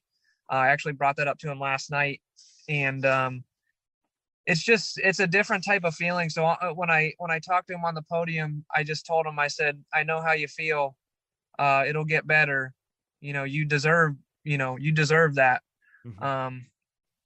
It's a heartbreaker. It was one of the best performances he's had in a very long time, leading 15 laps of the main, ever. Best ever performance from him. Yeah, exactly. That's the most laps led from in his career. So, I obviously he's going to be upset. There's going to be tears shed, and, but what he did on the track and, fist bumping the crowd, getting the crowd hyped up. I watched the live video. That shows a lot, to do that in that type of position that he was in, because he could have just held his head low and, walked off the track, but he embraced it and just took it as it was. And, there's nothing you could do, man. It's just a part of the game sometimes. And I've been there and I felt like I could kind of help him out like I have over the years. And especially in this circumstance, like I told him, I said, I've been at the lowest of the low, buddy. And it'll get better. I said, don't look online. I kept telling him, don't scroll through the comments. And, people are just rude sometimes, and not even if they mean to, but it's just like they say the wrong thing, and it's upsetting to us racers because I don't think they understand what they're saying and what kind of emotion that we have while, doing this. So, I just been kind of helping him out a little bit. We haven't been talking too much. I just kind of, letting him do his thing right now, but it was a total bummer, man. Like Carly actually asked me, about the race, and she's like, what were you going to do? Were you going to pass him? And I'm like, I had 2 more things up my sleeve. And after that, I would have ran out of laps because one, I didn't know how many laps we had left because I couldn't see. I pulled through 21 tear-offs, so I could not see the entire race. Okay. Just in that dirt like manure, it tasted like, at least. And it was just brutal. So, if the 2 things I had coming up didn't work, because, I was so close that lap when he blew up because I was going to try to make a move in the turn after the rollers.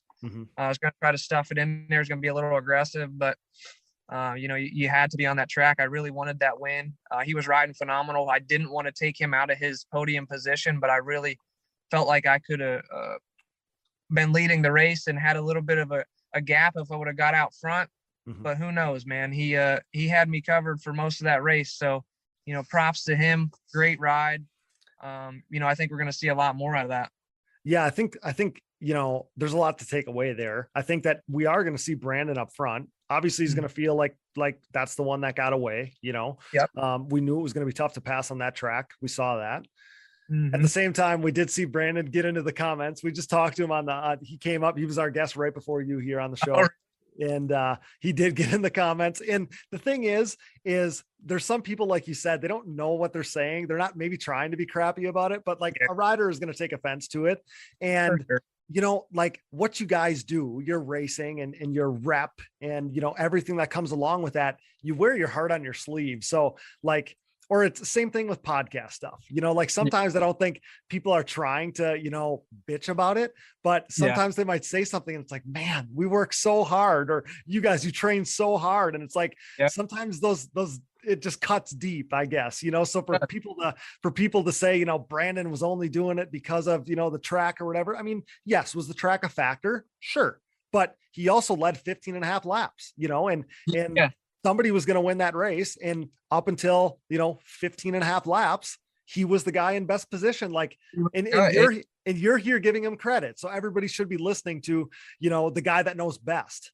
Yeah. Yeah. I mean, I went through lap times and there was no one else on the track other than me and him that were running the consistent times of 49s and low 50s throughout the whole race. So, I had, I think the fastest lap, but it was when I kind of had a clear track. It was early on, so I might've been trying to catch up. But man, I mean, it was still difficult to ride. It wasn't an easy race at all. The track was brutal at the end. Max Lindquist come off. He said that track was gnarly. And I'm like, dude, I know it's square edge, holes coming out of the train track ruts, kickers up the faces, kickers down the landings. I mean, it wasn't easy, man. And, it's just, people just sometimes think that by looking outside view, the track looked simple. 3 turns of 4 jumps, whatever. It still ain't easy to beat that pack of riders, especially when you got a guy breathing down your neck for 15 laps. I'm rev bombing the kid in the corners, trying to make him mess up. I wasn't being nice, it was, it was coming down to the end of the race and I felt like I could have made a move, but who knows? I really don't know if it would have stuck. So that's what I told him. I said, I think you had me covered, man.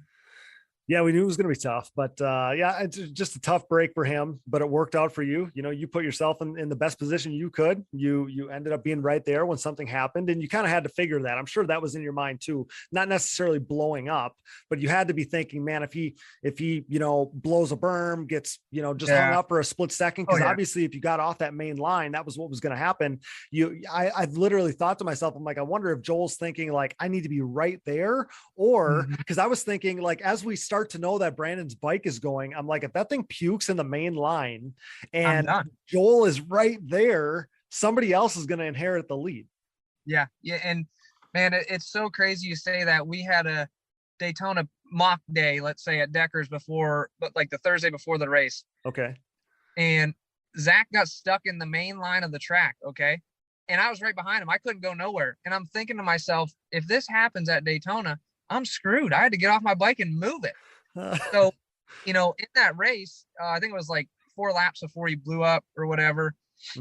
His bike smoked so much. I mean, I've been around, I've done it. I've rode the TRXs. It was too much coolant. I knew it wasn't going to last very much longer. Right. But did I slow down to let a gap? because I'm like, I really didn't know how long the race was. So I'm like, I can't, I still got to be so close, because I got to be right there to try to force that pass into a turn. So I can't be backed off and then try to run up into him deep. That would have caused us to get tangled. So, man, I was so close coming out of that turn, and I heard it. I heard the bike locking up. So I'm like, oh, okay, ducked around the left side, and that was it. But man, if I was closer and I didn't hear it and I wasn't, totally aware of what happened, that would have been another bad day for Joel at Daytona. Yeah. And obviously it happened at a good spot for you. Because even in any like the slow one-lined corners, I was thinking like, man, I don't know what you would have done, but it worked out. So there was a lot of stuff going on with the track. Obviously we talked about, how the rain overnight made it so that they couldn't build the track into the tracks that we've kind of known for the ATV Supercross the last couple of years. They were pretty hamstrung by that. They obviously had to eliminate some stuff. There wasn't tons of obstacles, all that stuff. It was one-lined. But the track crew was dealt a really difficult hand with that weather there. So we touched on the track enough. That was obviously, was what it was. But then, knowing how one-lined it was, I have to think that there was extra pressure on you for those hole shots. Like you had to get up front. You're the hole shot king. I was wondering if you were feeling more pressure because it was like, man, if I don't get up front, I don't know what I'm going to do. Yeah, man. I just knew, it's crazy because I walked down, Chad had first gate pick due to the heat race. His was faster. So I just walked down the gates and I looked at all of them and I seen a good gate towards the box. And that's actually where Chad went. And I'm like, wow, that's a pretty dry gate. Like, man, it's going to be tough. Hope he doesn't jump us and then just, yank around the outside or whatever. Yep. Like I'm just going to go inside. I know it worked in the heat race. I didn't think anyone was going to go, tight of me on that inside gate. And of course Hogue does. He's got my start technique down. We start almost the same, me and him. So if you look at us on the gate, I thought this was pretty cool. Janusa's kind of in the gates, closer to the gate. Me and Hogue are up on the end of it. Sure. I almost identical position. So it was just whoever didn't double clutch or didn't pop a wheelie. And, I come out of the gate, I shifted, I popped a little wheelie and there he was. He got that jump on me and I ducked under. And, after that, I'm like, okay, well, maybe I could still make this pass work. Early on in the race, I thought there was going to be some lines, but there wasn't. And that whole shot was very critical to that race. So the whole shot, it meant a lot. And I was bummed I didn't get it, but I was, at the time, I was okay. I was just, like, okay, I'm in second. I'm good. If I can't pass, no one's going to be passing me unless they're going to be, taking me out, whatever. So I felt like I was still in a good position throughout the race. And even at the beginning of the race, I wasn't flustered. I wasn't getting flustered towards the end because I'm like, hey, I'm in a podium position. This don't normally happen. Let's just keep it calm here. And if I'll force the issue if I have to. And I was just hoping for a break, like you said, just waiting and putting the pressure on. And it was it was a really smart ride for me, I think. Just holding myself back at times and kind of relaxing when I needed to. And, it felt really good to ride like that. Yeah. I mean, you played your cards perfectly. It's funny you say that, Brandon's kind of onto you, that he's got a similar starting style, because he's wanted to be you for so damn long. I remember him living at my house, like freaking 11 o'clock at night, 5 o'clock in the morning. He's watching Joel Hetrick whip videos on his phone. He's wanted to be you for a long time. So that's funny to hear. But so we didn't talk about the start was different. Whole shot king, but the start was different. You had the flag start because of the gate malfunction and they weren't able to fix it. When's the first of all, what was that like? And when was the last time you started with a flag? Man, it was just such a bummer that they couldn't get that fixed. I know all of us were really upset with that. But it is what it is. Everyone had the same deal, same thing to deal with.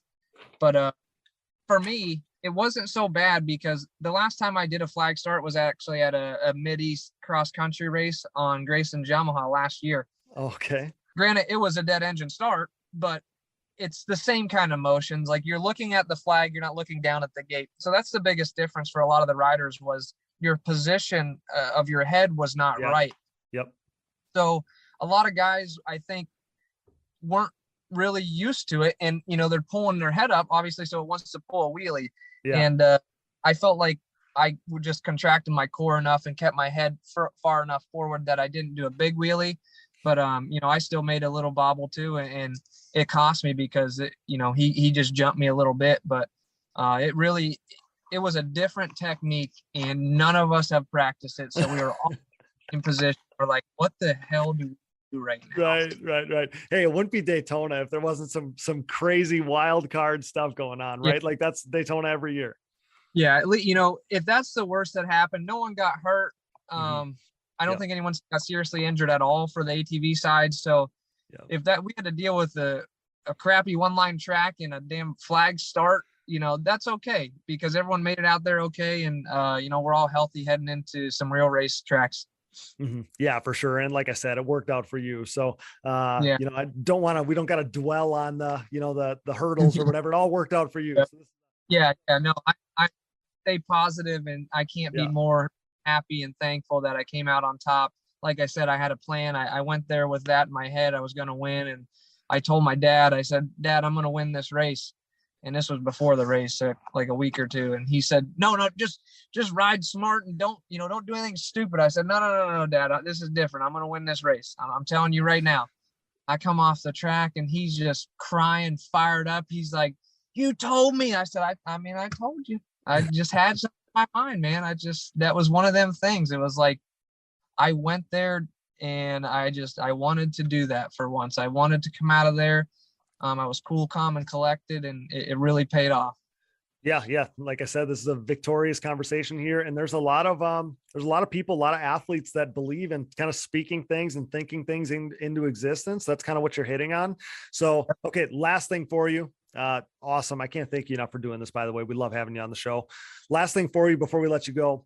Tell me about the color schemes this year. Did I hear that your YFZ 450R is going to be a different color at every event? Is that what I heard?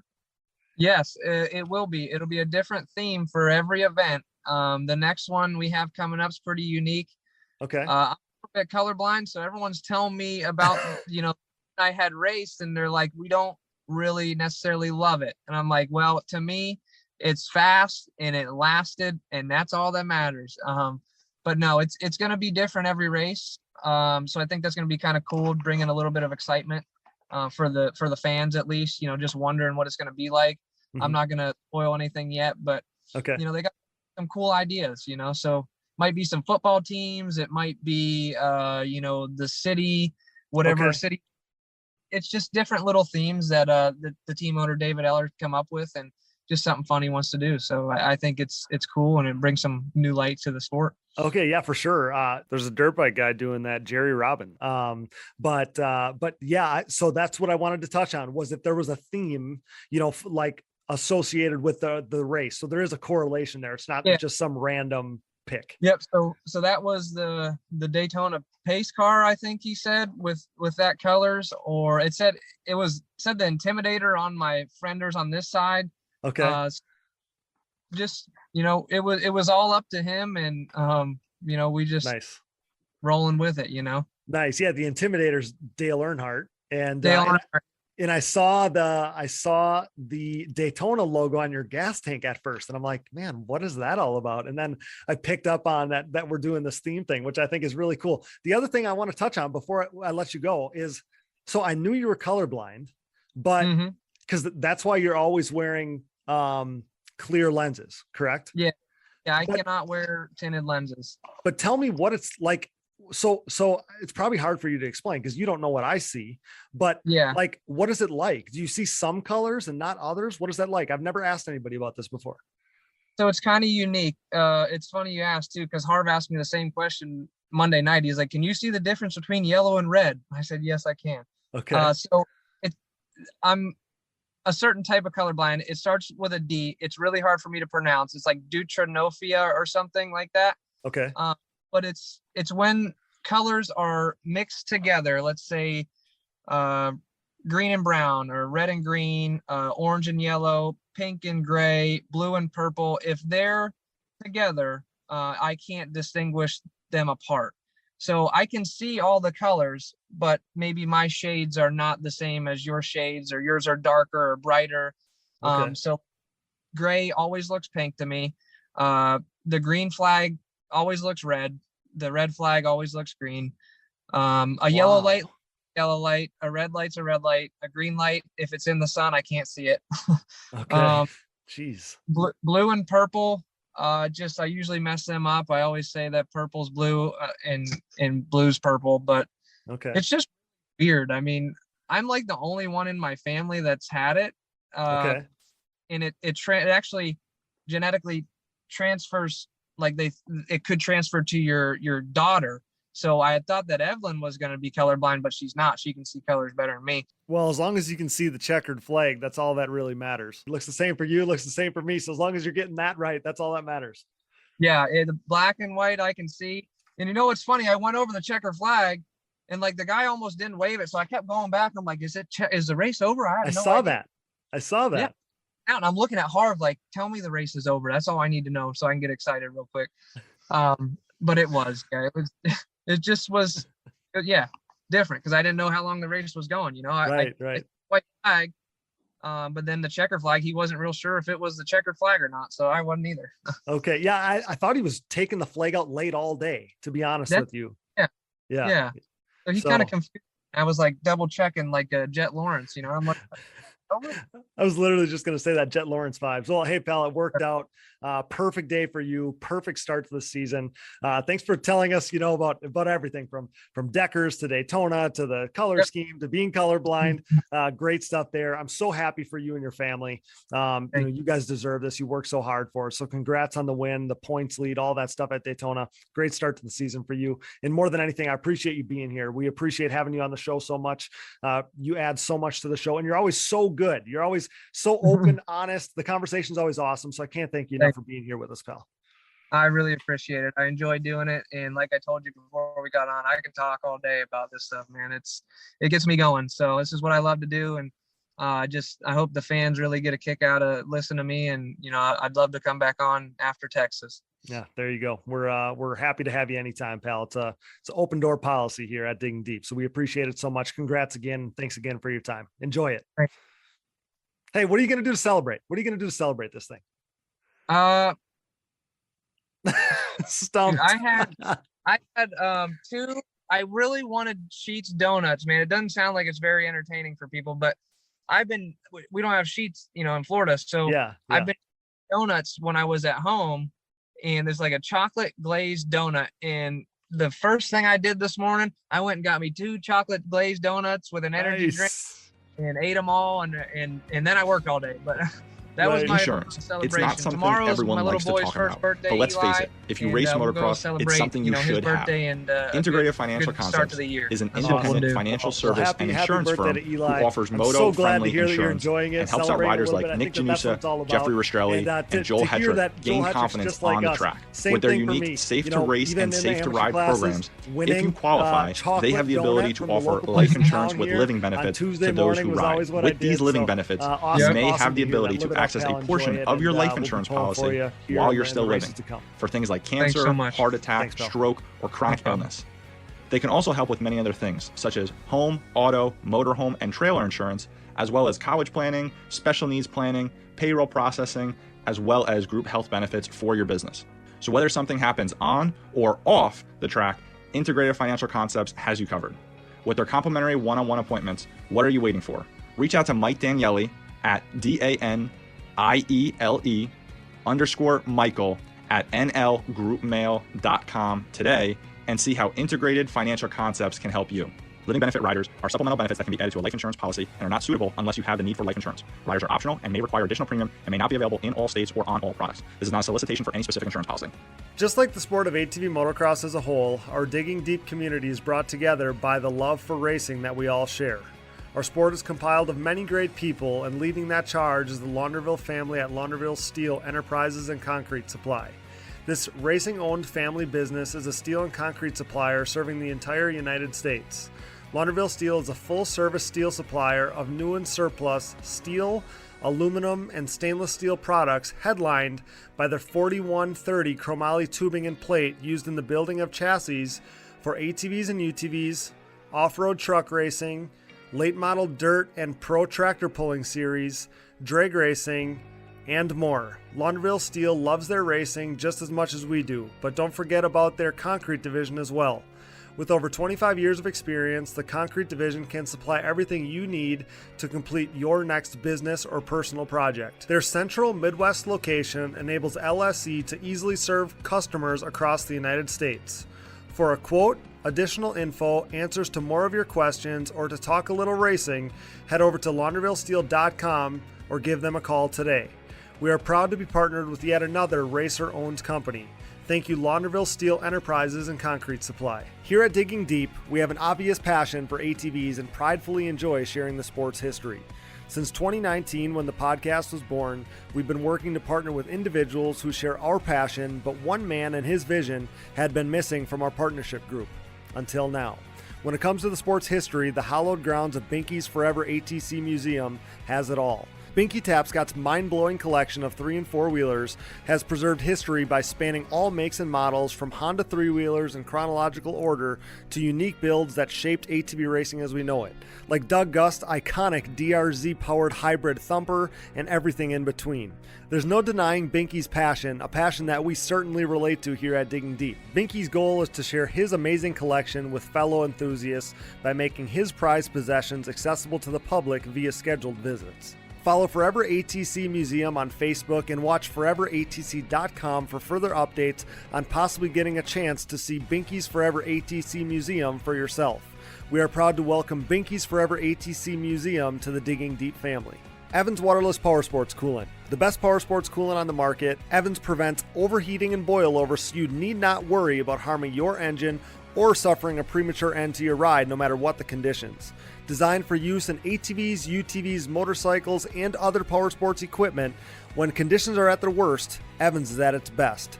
Upgrade to Evans now to avoid overheating and boilover next time you hit the track or trail. Use discount code DIGGINGDEEP20 at checkout to save at evanscoolant.com. Thanks for listening, and remember to support our partners. Now back to the show.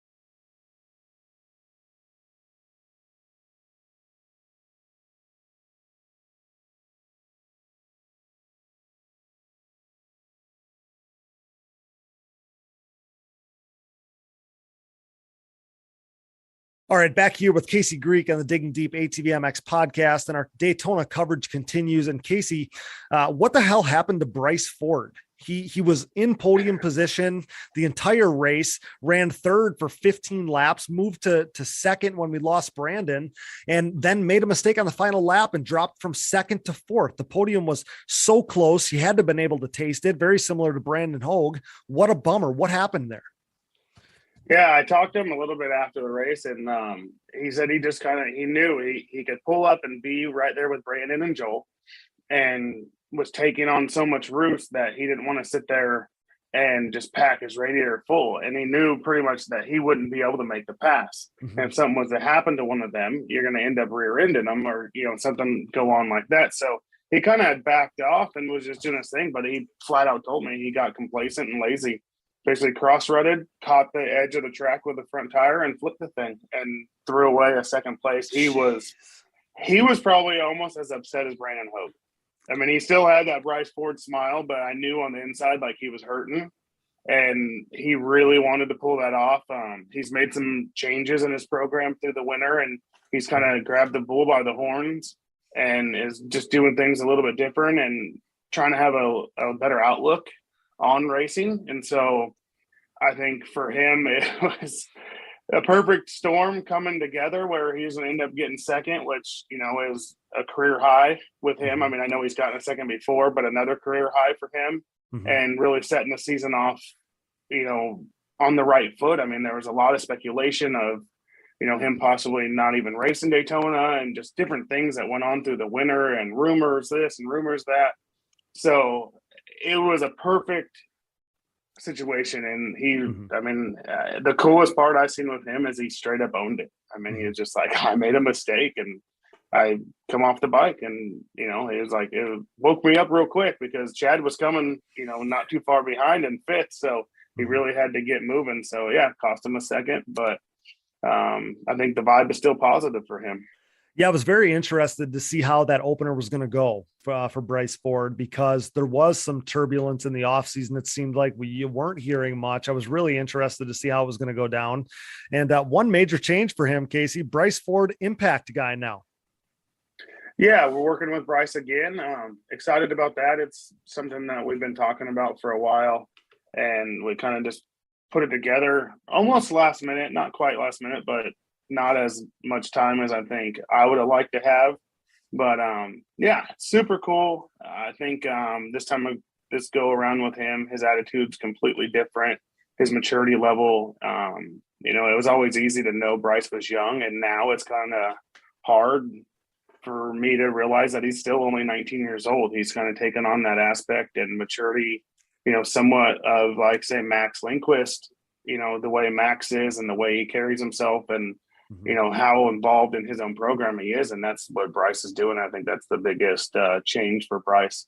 You know, we're going to work tight with them and continue to move forward and try to give them our best shot and do what we can for them.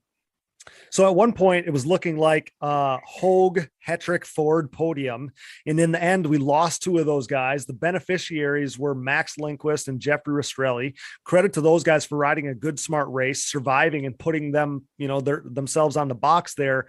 Casey, so for only being on the bike for a couple weeks, Max Lindquist looked like he didn't even skip a beat. 3 consecutive podiums for him at this point.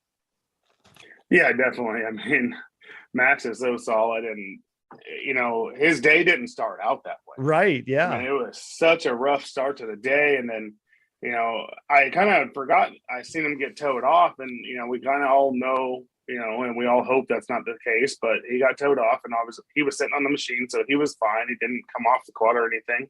And they scrambled, got some stuff changed, got him back on the track. And when he went out for the second time qualifier, he had big tires on, and I'm like, why would he do that? And then I remember, I was like, oh, dang, they didn't even have time to take the big tires off. They just had to get back out there. So Sure. Yeah. For how bad his day started and how well his day ended, I mean, there's really not more to be said about that, not to, like, cut him off or, you know, or cut, like, his day off, but it kind of writes itself there. There's not, you know, he rode really well, put himself in good position. The starts were way better, especially for this early in the season. I think Max is in store for a good year. Yeah. He had a great day. He made the most of it. Like you said, he had to overcome some stuff there. So good for him. Good day for Jeffrey Rastrelli too, man. He grabs third.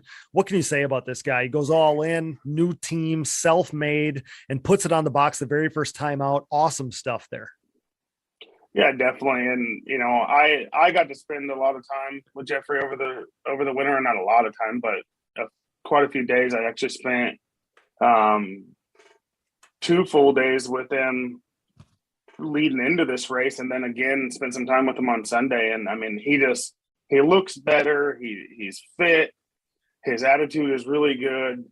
And, you know, we tested for a solid day. I mean, just out there, just making small increment changes, just trying to make things better and make him more comfortable than ever. And we accomplished that. And at the end of the day, normally when you go through a test day and you're taking suspension off, putting suspension on, you're trying this, you're trying that, and you're kind of going through the motions.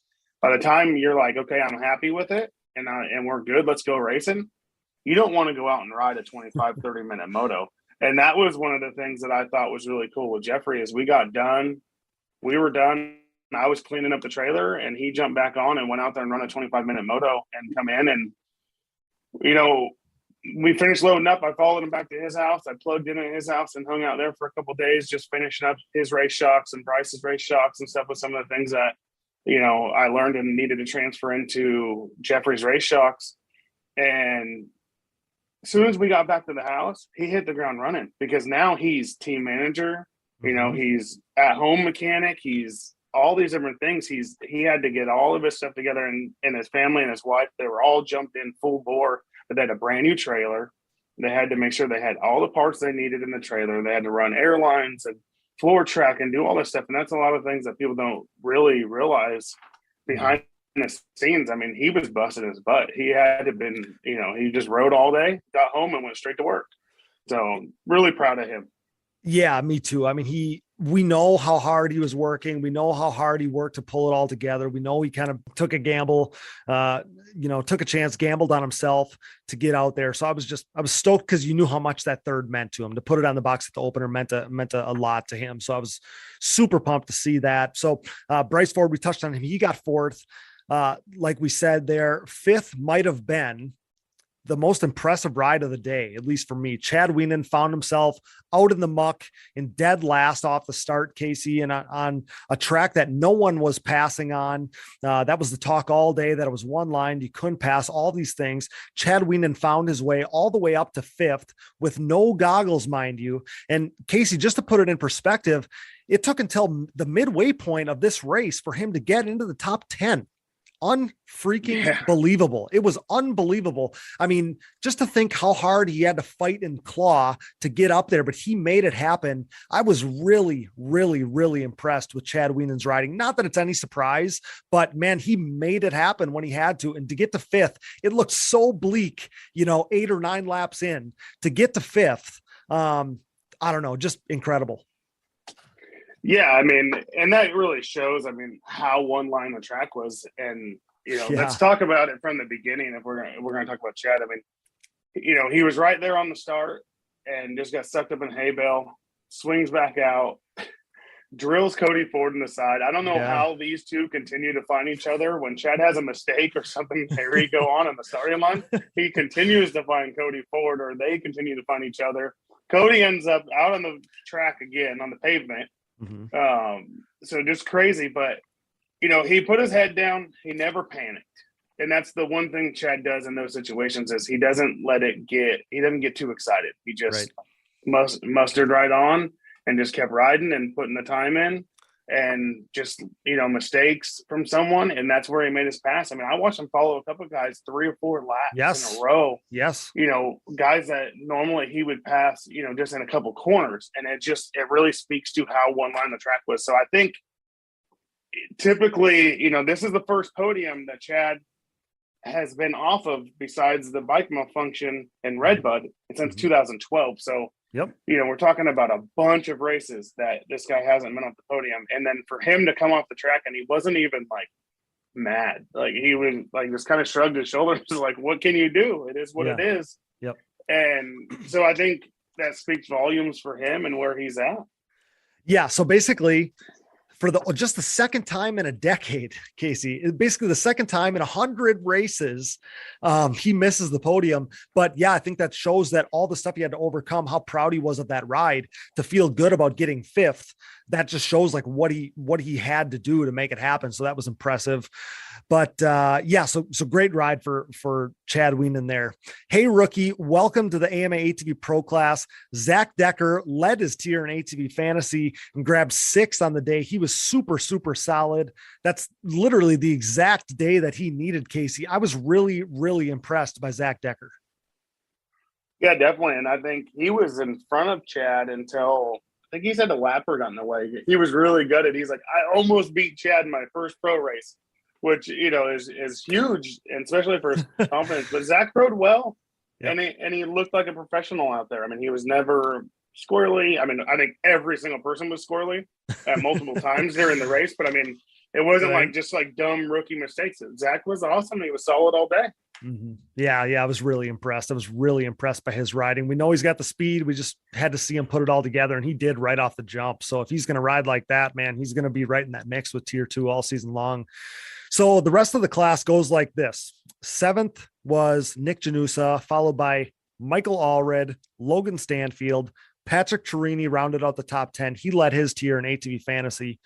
Cody Ford, Vince Merman, Brandon Hogue, Cesar Jimenez, and Marshall Smith rounded out the field after some mechanical issues that he mentioned to me in a message. So, Casey, I don't think it pays to dig too deep into any of these guys because they didn't get a start, and there just wasn't much that they were going to be able to do on that racetrack at that point. Like I said earlier, I don't think it pays to hit the panic button on any of these guys. There's no cupcakes in the class at this point. There's not a single one. They're all really, really, really good and solid. But there are so many guys, Casey, that are going to roll into round 2, chomping at the bit to feel like, they got to right some wrong at this opener. But overall, I don't think that there's anything to write home about, good or bad, about any of those guys, because it was slot car racing after you came out of the start where you were for most of these guys. Yeah, definitely. I mean, I think Logan had more potential than it showed today. Janusa definitely had more potential. Absolutely, yes. Than it showed on this day, or on Tuesday at the races. Patrick Torini, I think he rode very well. So that was another, just a little tidbit there. Cody never got a fair chance. Not 100% sure what happened with Vince and Caesar, but yeah, I mean, kind of, learned a lot this weekend, but didn't really learn anything. It's time to go to Texas and see what we can get done. Okay. Biggest takeaway from Daytona 2022. Go. Nothing. It's all still up in the air. I've literally felt like I've had people ask me like, well, what did we learn? And I'm like, really? I mean, we learned some little things like who may be in shape, who thinks they're in shape, who may not be in shape, those little tiny things like that. But honestly, we learned nothing.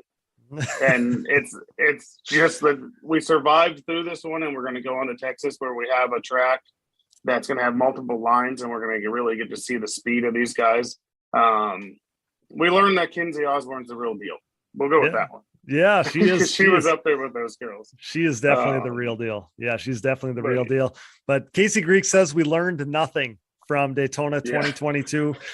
We saw some good rides. We saw some great racing, but I don't think that it's time to write home yet about how this 2022 season is going to go. I think that that's a good way to put it.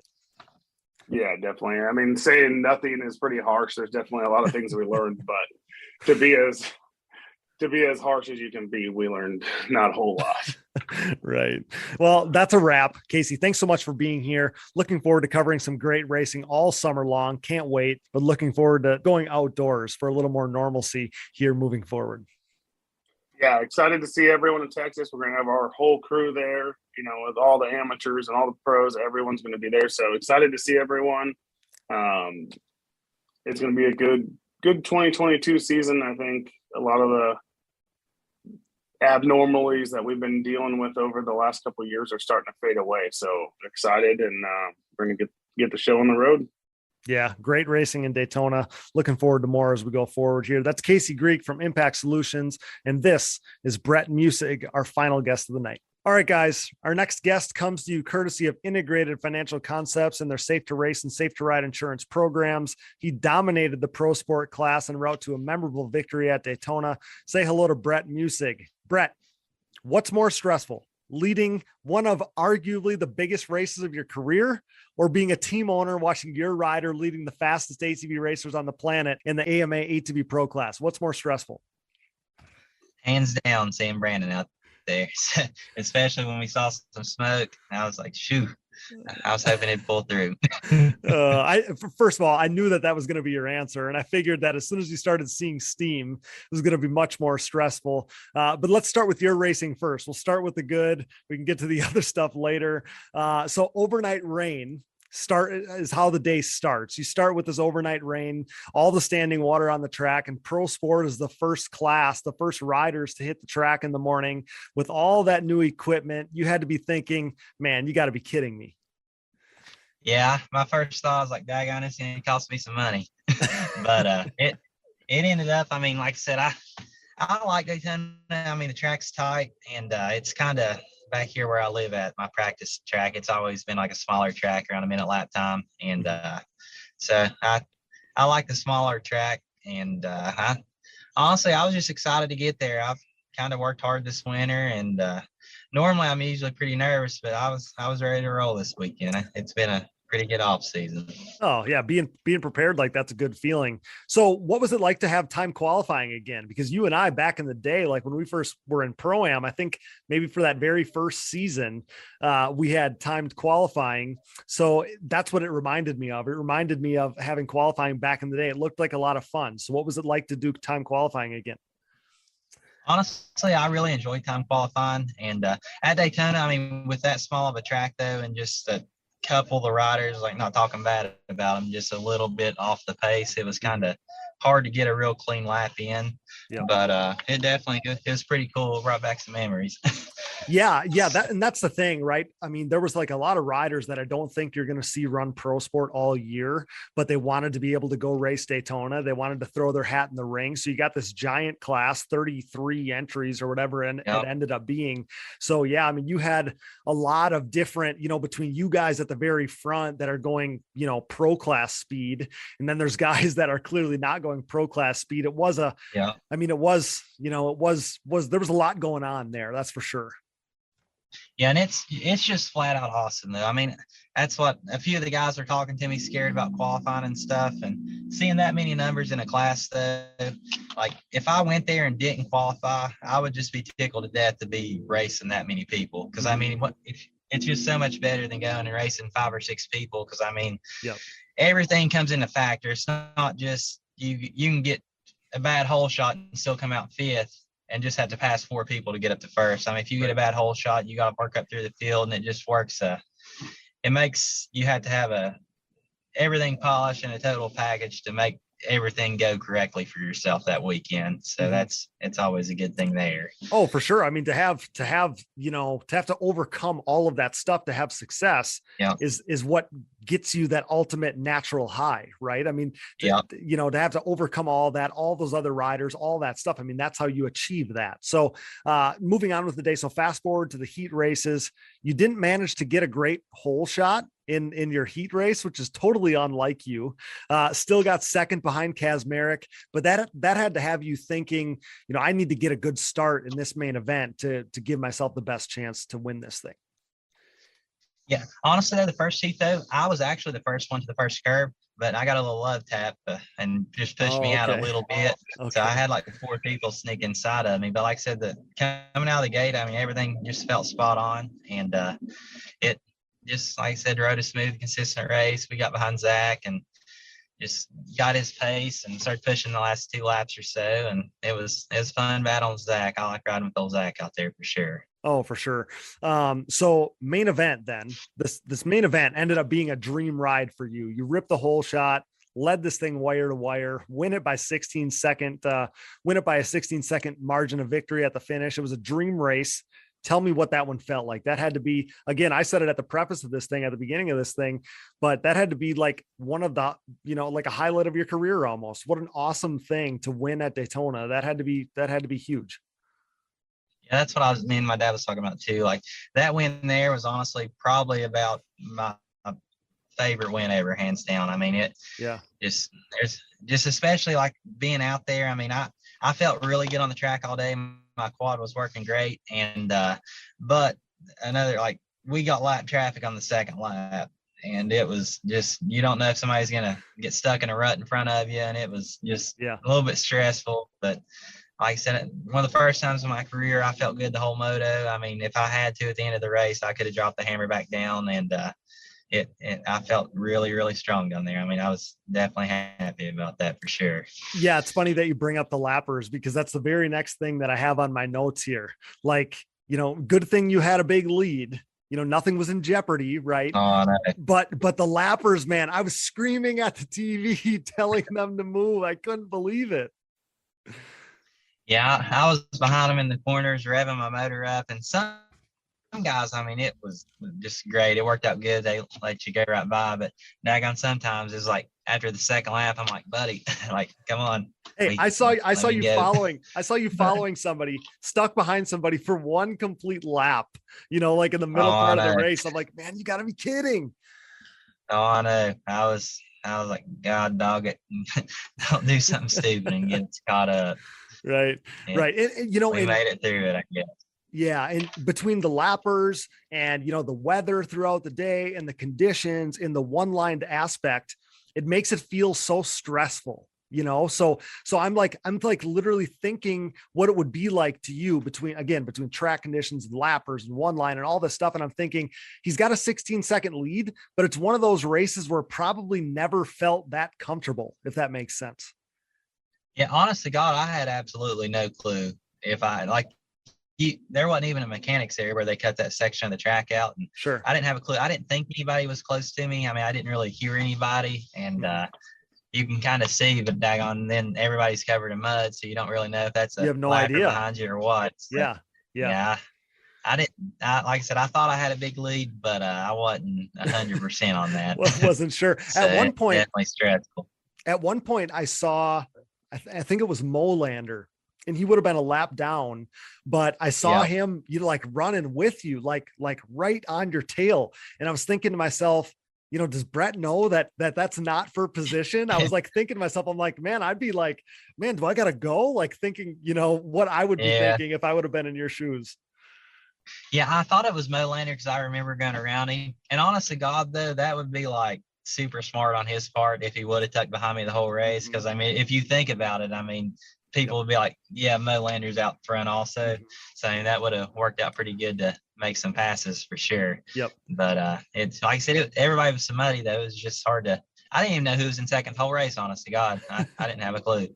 Yeah. So. Yeah. I thought that too. I actually said that to the people I was watching with. I said, yeah, it'd be smart for Dane, like you said, to stay, pretty close, because people will think that, you guys are racing for position at the front. Yep. But he was like really close. I'm thinking, man, don't get in, don't fluster Brett. Brett's got this in the bag. So we hinted at it already, from the highest of highs to the lowest of lows. So you win Pro Sport, and your rider, Brandon Hoag, we just had him on the show earlier. He rips the whole shot and leads 3/4 of the pro main event. And then the machine breaks, and you guys had to feel helpless for the poor guy. He was going to win that thing. There's no doubt in my mind. Yeah, he had that one. I mean, he did. And it just sucks because, like I said, everything on that quad is completely brand new. There was no corners cut, and it's ready to roll, and just had a slight little OEM part malfunction that, I mean, shouldn't have happened, but it unfortunately did. And like I said, I just hate it for Brandon because, like I said, he works so hard, and I'd love to see him out front. Because I mean, you look at his Strava, he's biking 200 miles a week, running 35 miles a week, riding every day that he can, and he puts everything he can into it for sure. And it's just heartbreaking to see for him. I mean, I didn't even know what to tell him. I mean, there wasn't anything anybody could say to him, but daggone, he works hard. He does. Mm-hmm. Yeah. I wish that I would have been recording when you and I were briefing each other before we got on here, because we talked about all that. We talked about how, you felt so bad for him because he works so darn hard. I talked about, I told you that he feels like a little brother to me. So I felt horrible for him. I had tears in my eyes when I saw it happen. And I just, I want it so bad for him. So to get that close, that so close he could taste it. Man, just what a tough deal. And it's just one of those things, and now, like I said to you, how your dad feels, how your dad felt anytime that your shit broke. Like it's just gotta be such a helpless feeling. You've never done this before, Brett. You've never had another rider that you cared as much about their racing as you do your own. So this is a new role for you.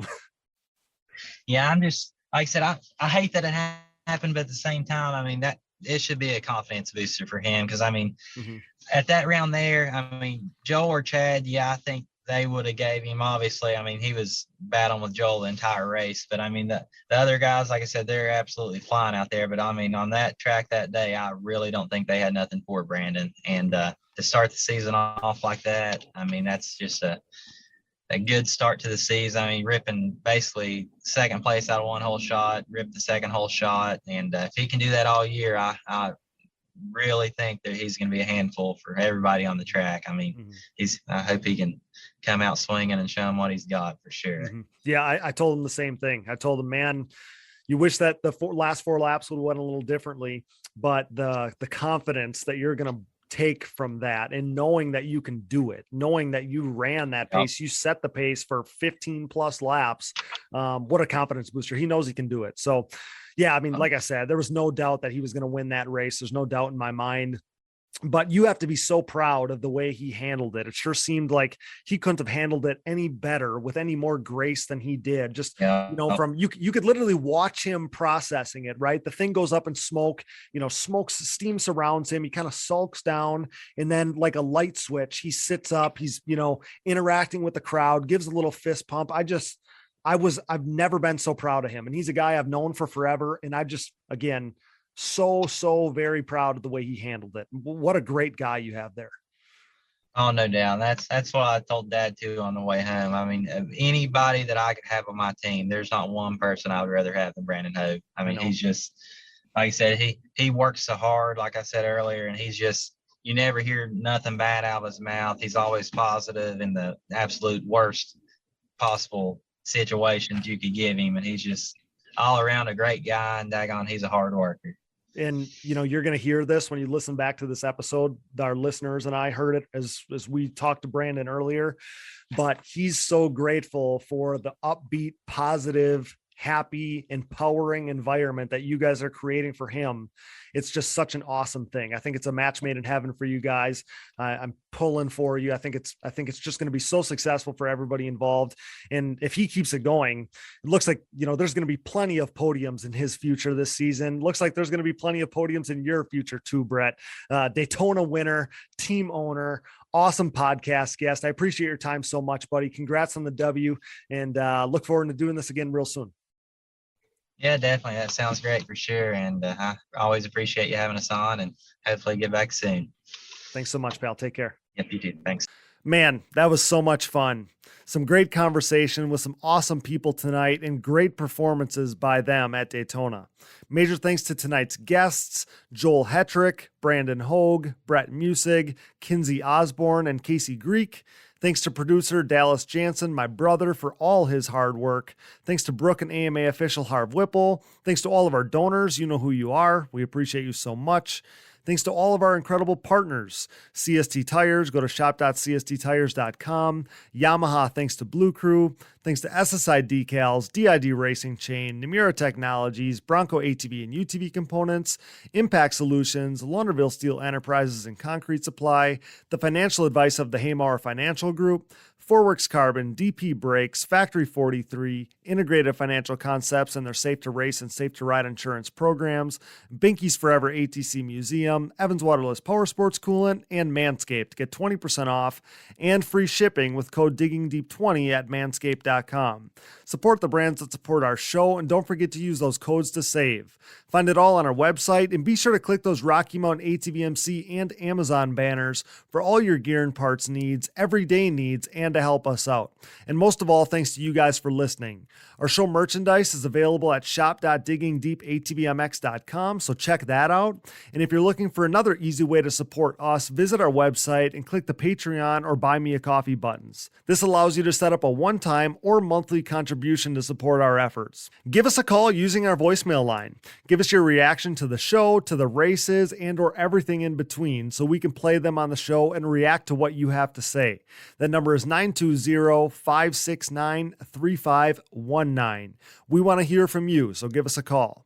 Follow the show on social media, Digging Deep ATVMX Podcast, and myself, Cody Jansen, for additional content, coverage, and more fun stuff as the 2022 season is now here. You can find us on Apple Podcast, Google Podcast, Amazon Podcasts, Spotify, Stitcher, and more. Wherever you find podcasts, you'll find the Digging Deep ATVMX Podcast. All episodes, additional podcast providers, sponsor links, and discount codes, our show merchandise, fantasy info, and more can all be found on our website, diggingdeepatvmx.com, so check that out today. Digging Deep ATVMX fantasy season is here, and it's not too late to get in on all of the prizes, the bragging rights, and all the fun. We had 6 event winners at Daytona. You'll all receive prizes. All of our winners receive prizes, but we had to put all 6 of them in a randomizer to figure out who was going to get the MSR riding gear, courtesy of Rocky Mountain ATVMC, and Jeremy McCoyne won our MSR gear kit for Daytona. You could be the next winner of the fresh gear kit, courtesy of Rocky Mountain ATVMC. So if you haven't done so yet, head over to atvfantasy.com today to sign up now. Be a friend, tell a friend, please download, subscribe, rate, review, and share. And with that, for Joel Hetrick, Brandon Hoag, Brett Musick, Kinsey Osborne, Casey Greek, Brooke Catherine, Dallas Jansen, and I'm your host, Cody Jansen. Thanks for listening to and making us the #1 podcast in ATV racing, with over 140,000 downloads monthly in 84 total countries. Until next time, thanks for joining us in Digging Deep with the Stars of ATV Motocross.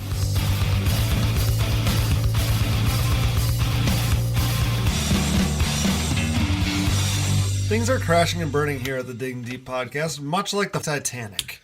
Those guys were hauling ass, for real. I remember watching Doug Gus, I don't know who it was, Steel City, running the same times Friday afternoon as James Stewart was on Sunday back then. It was mental. I've never seen quads go that fast. Quad leaders are freaking gnarly.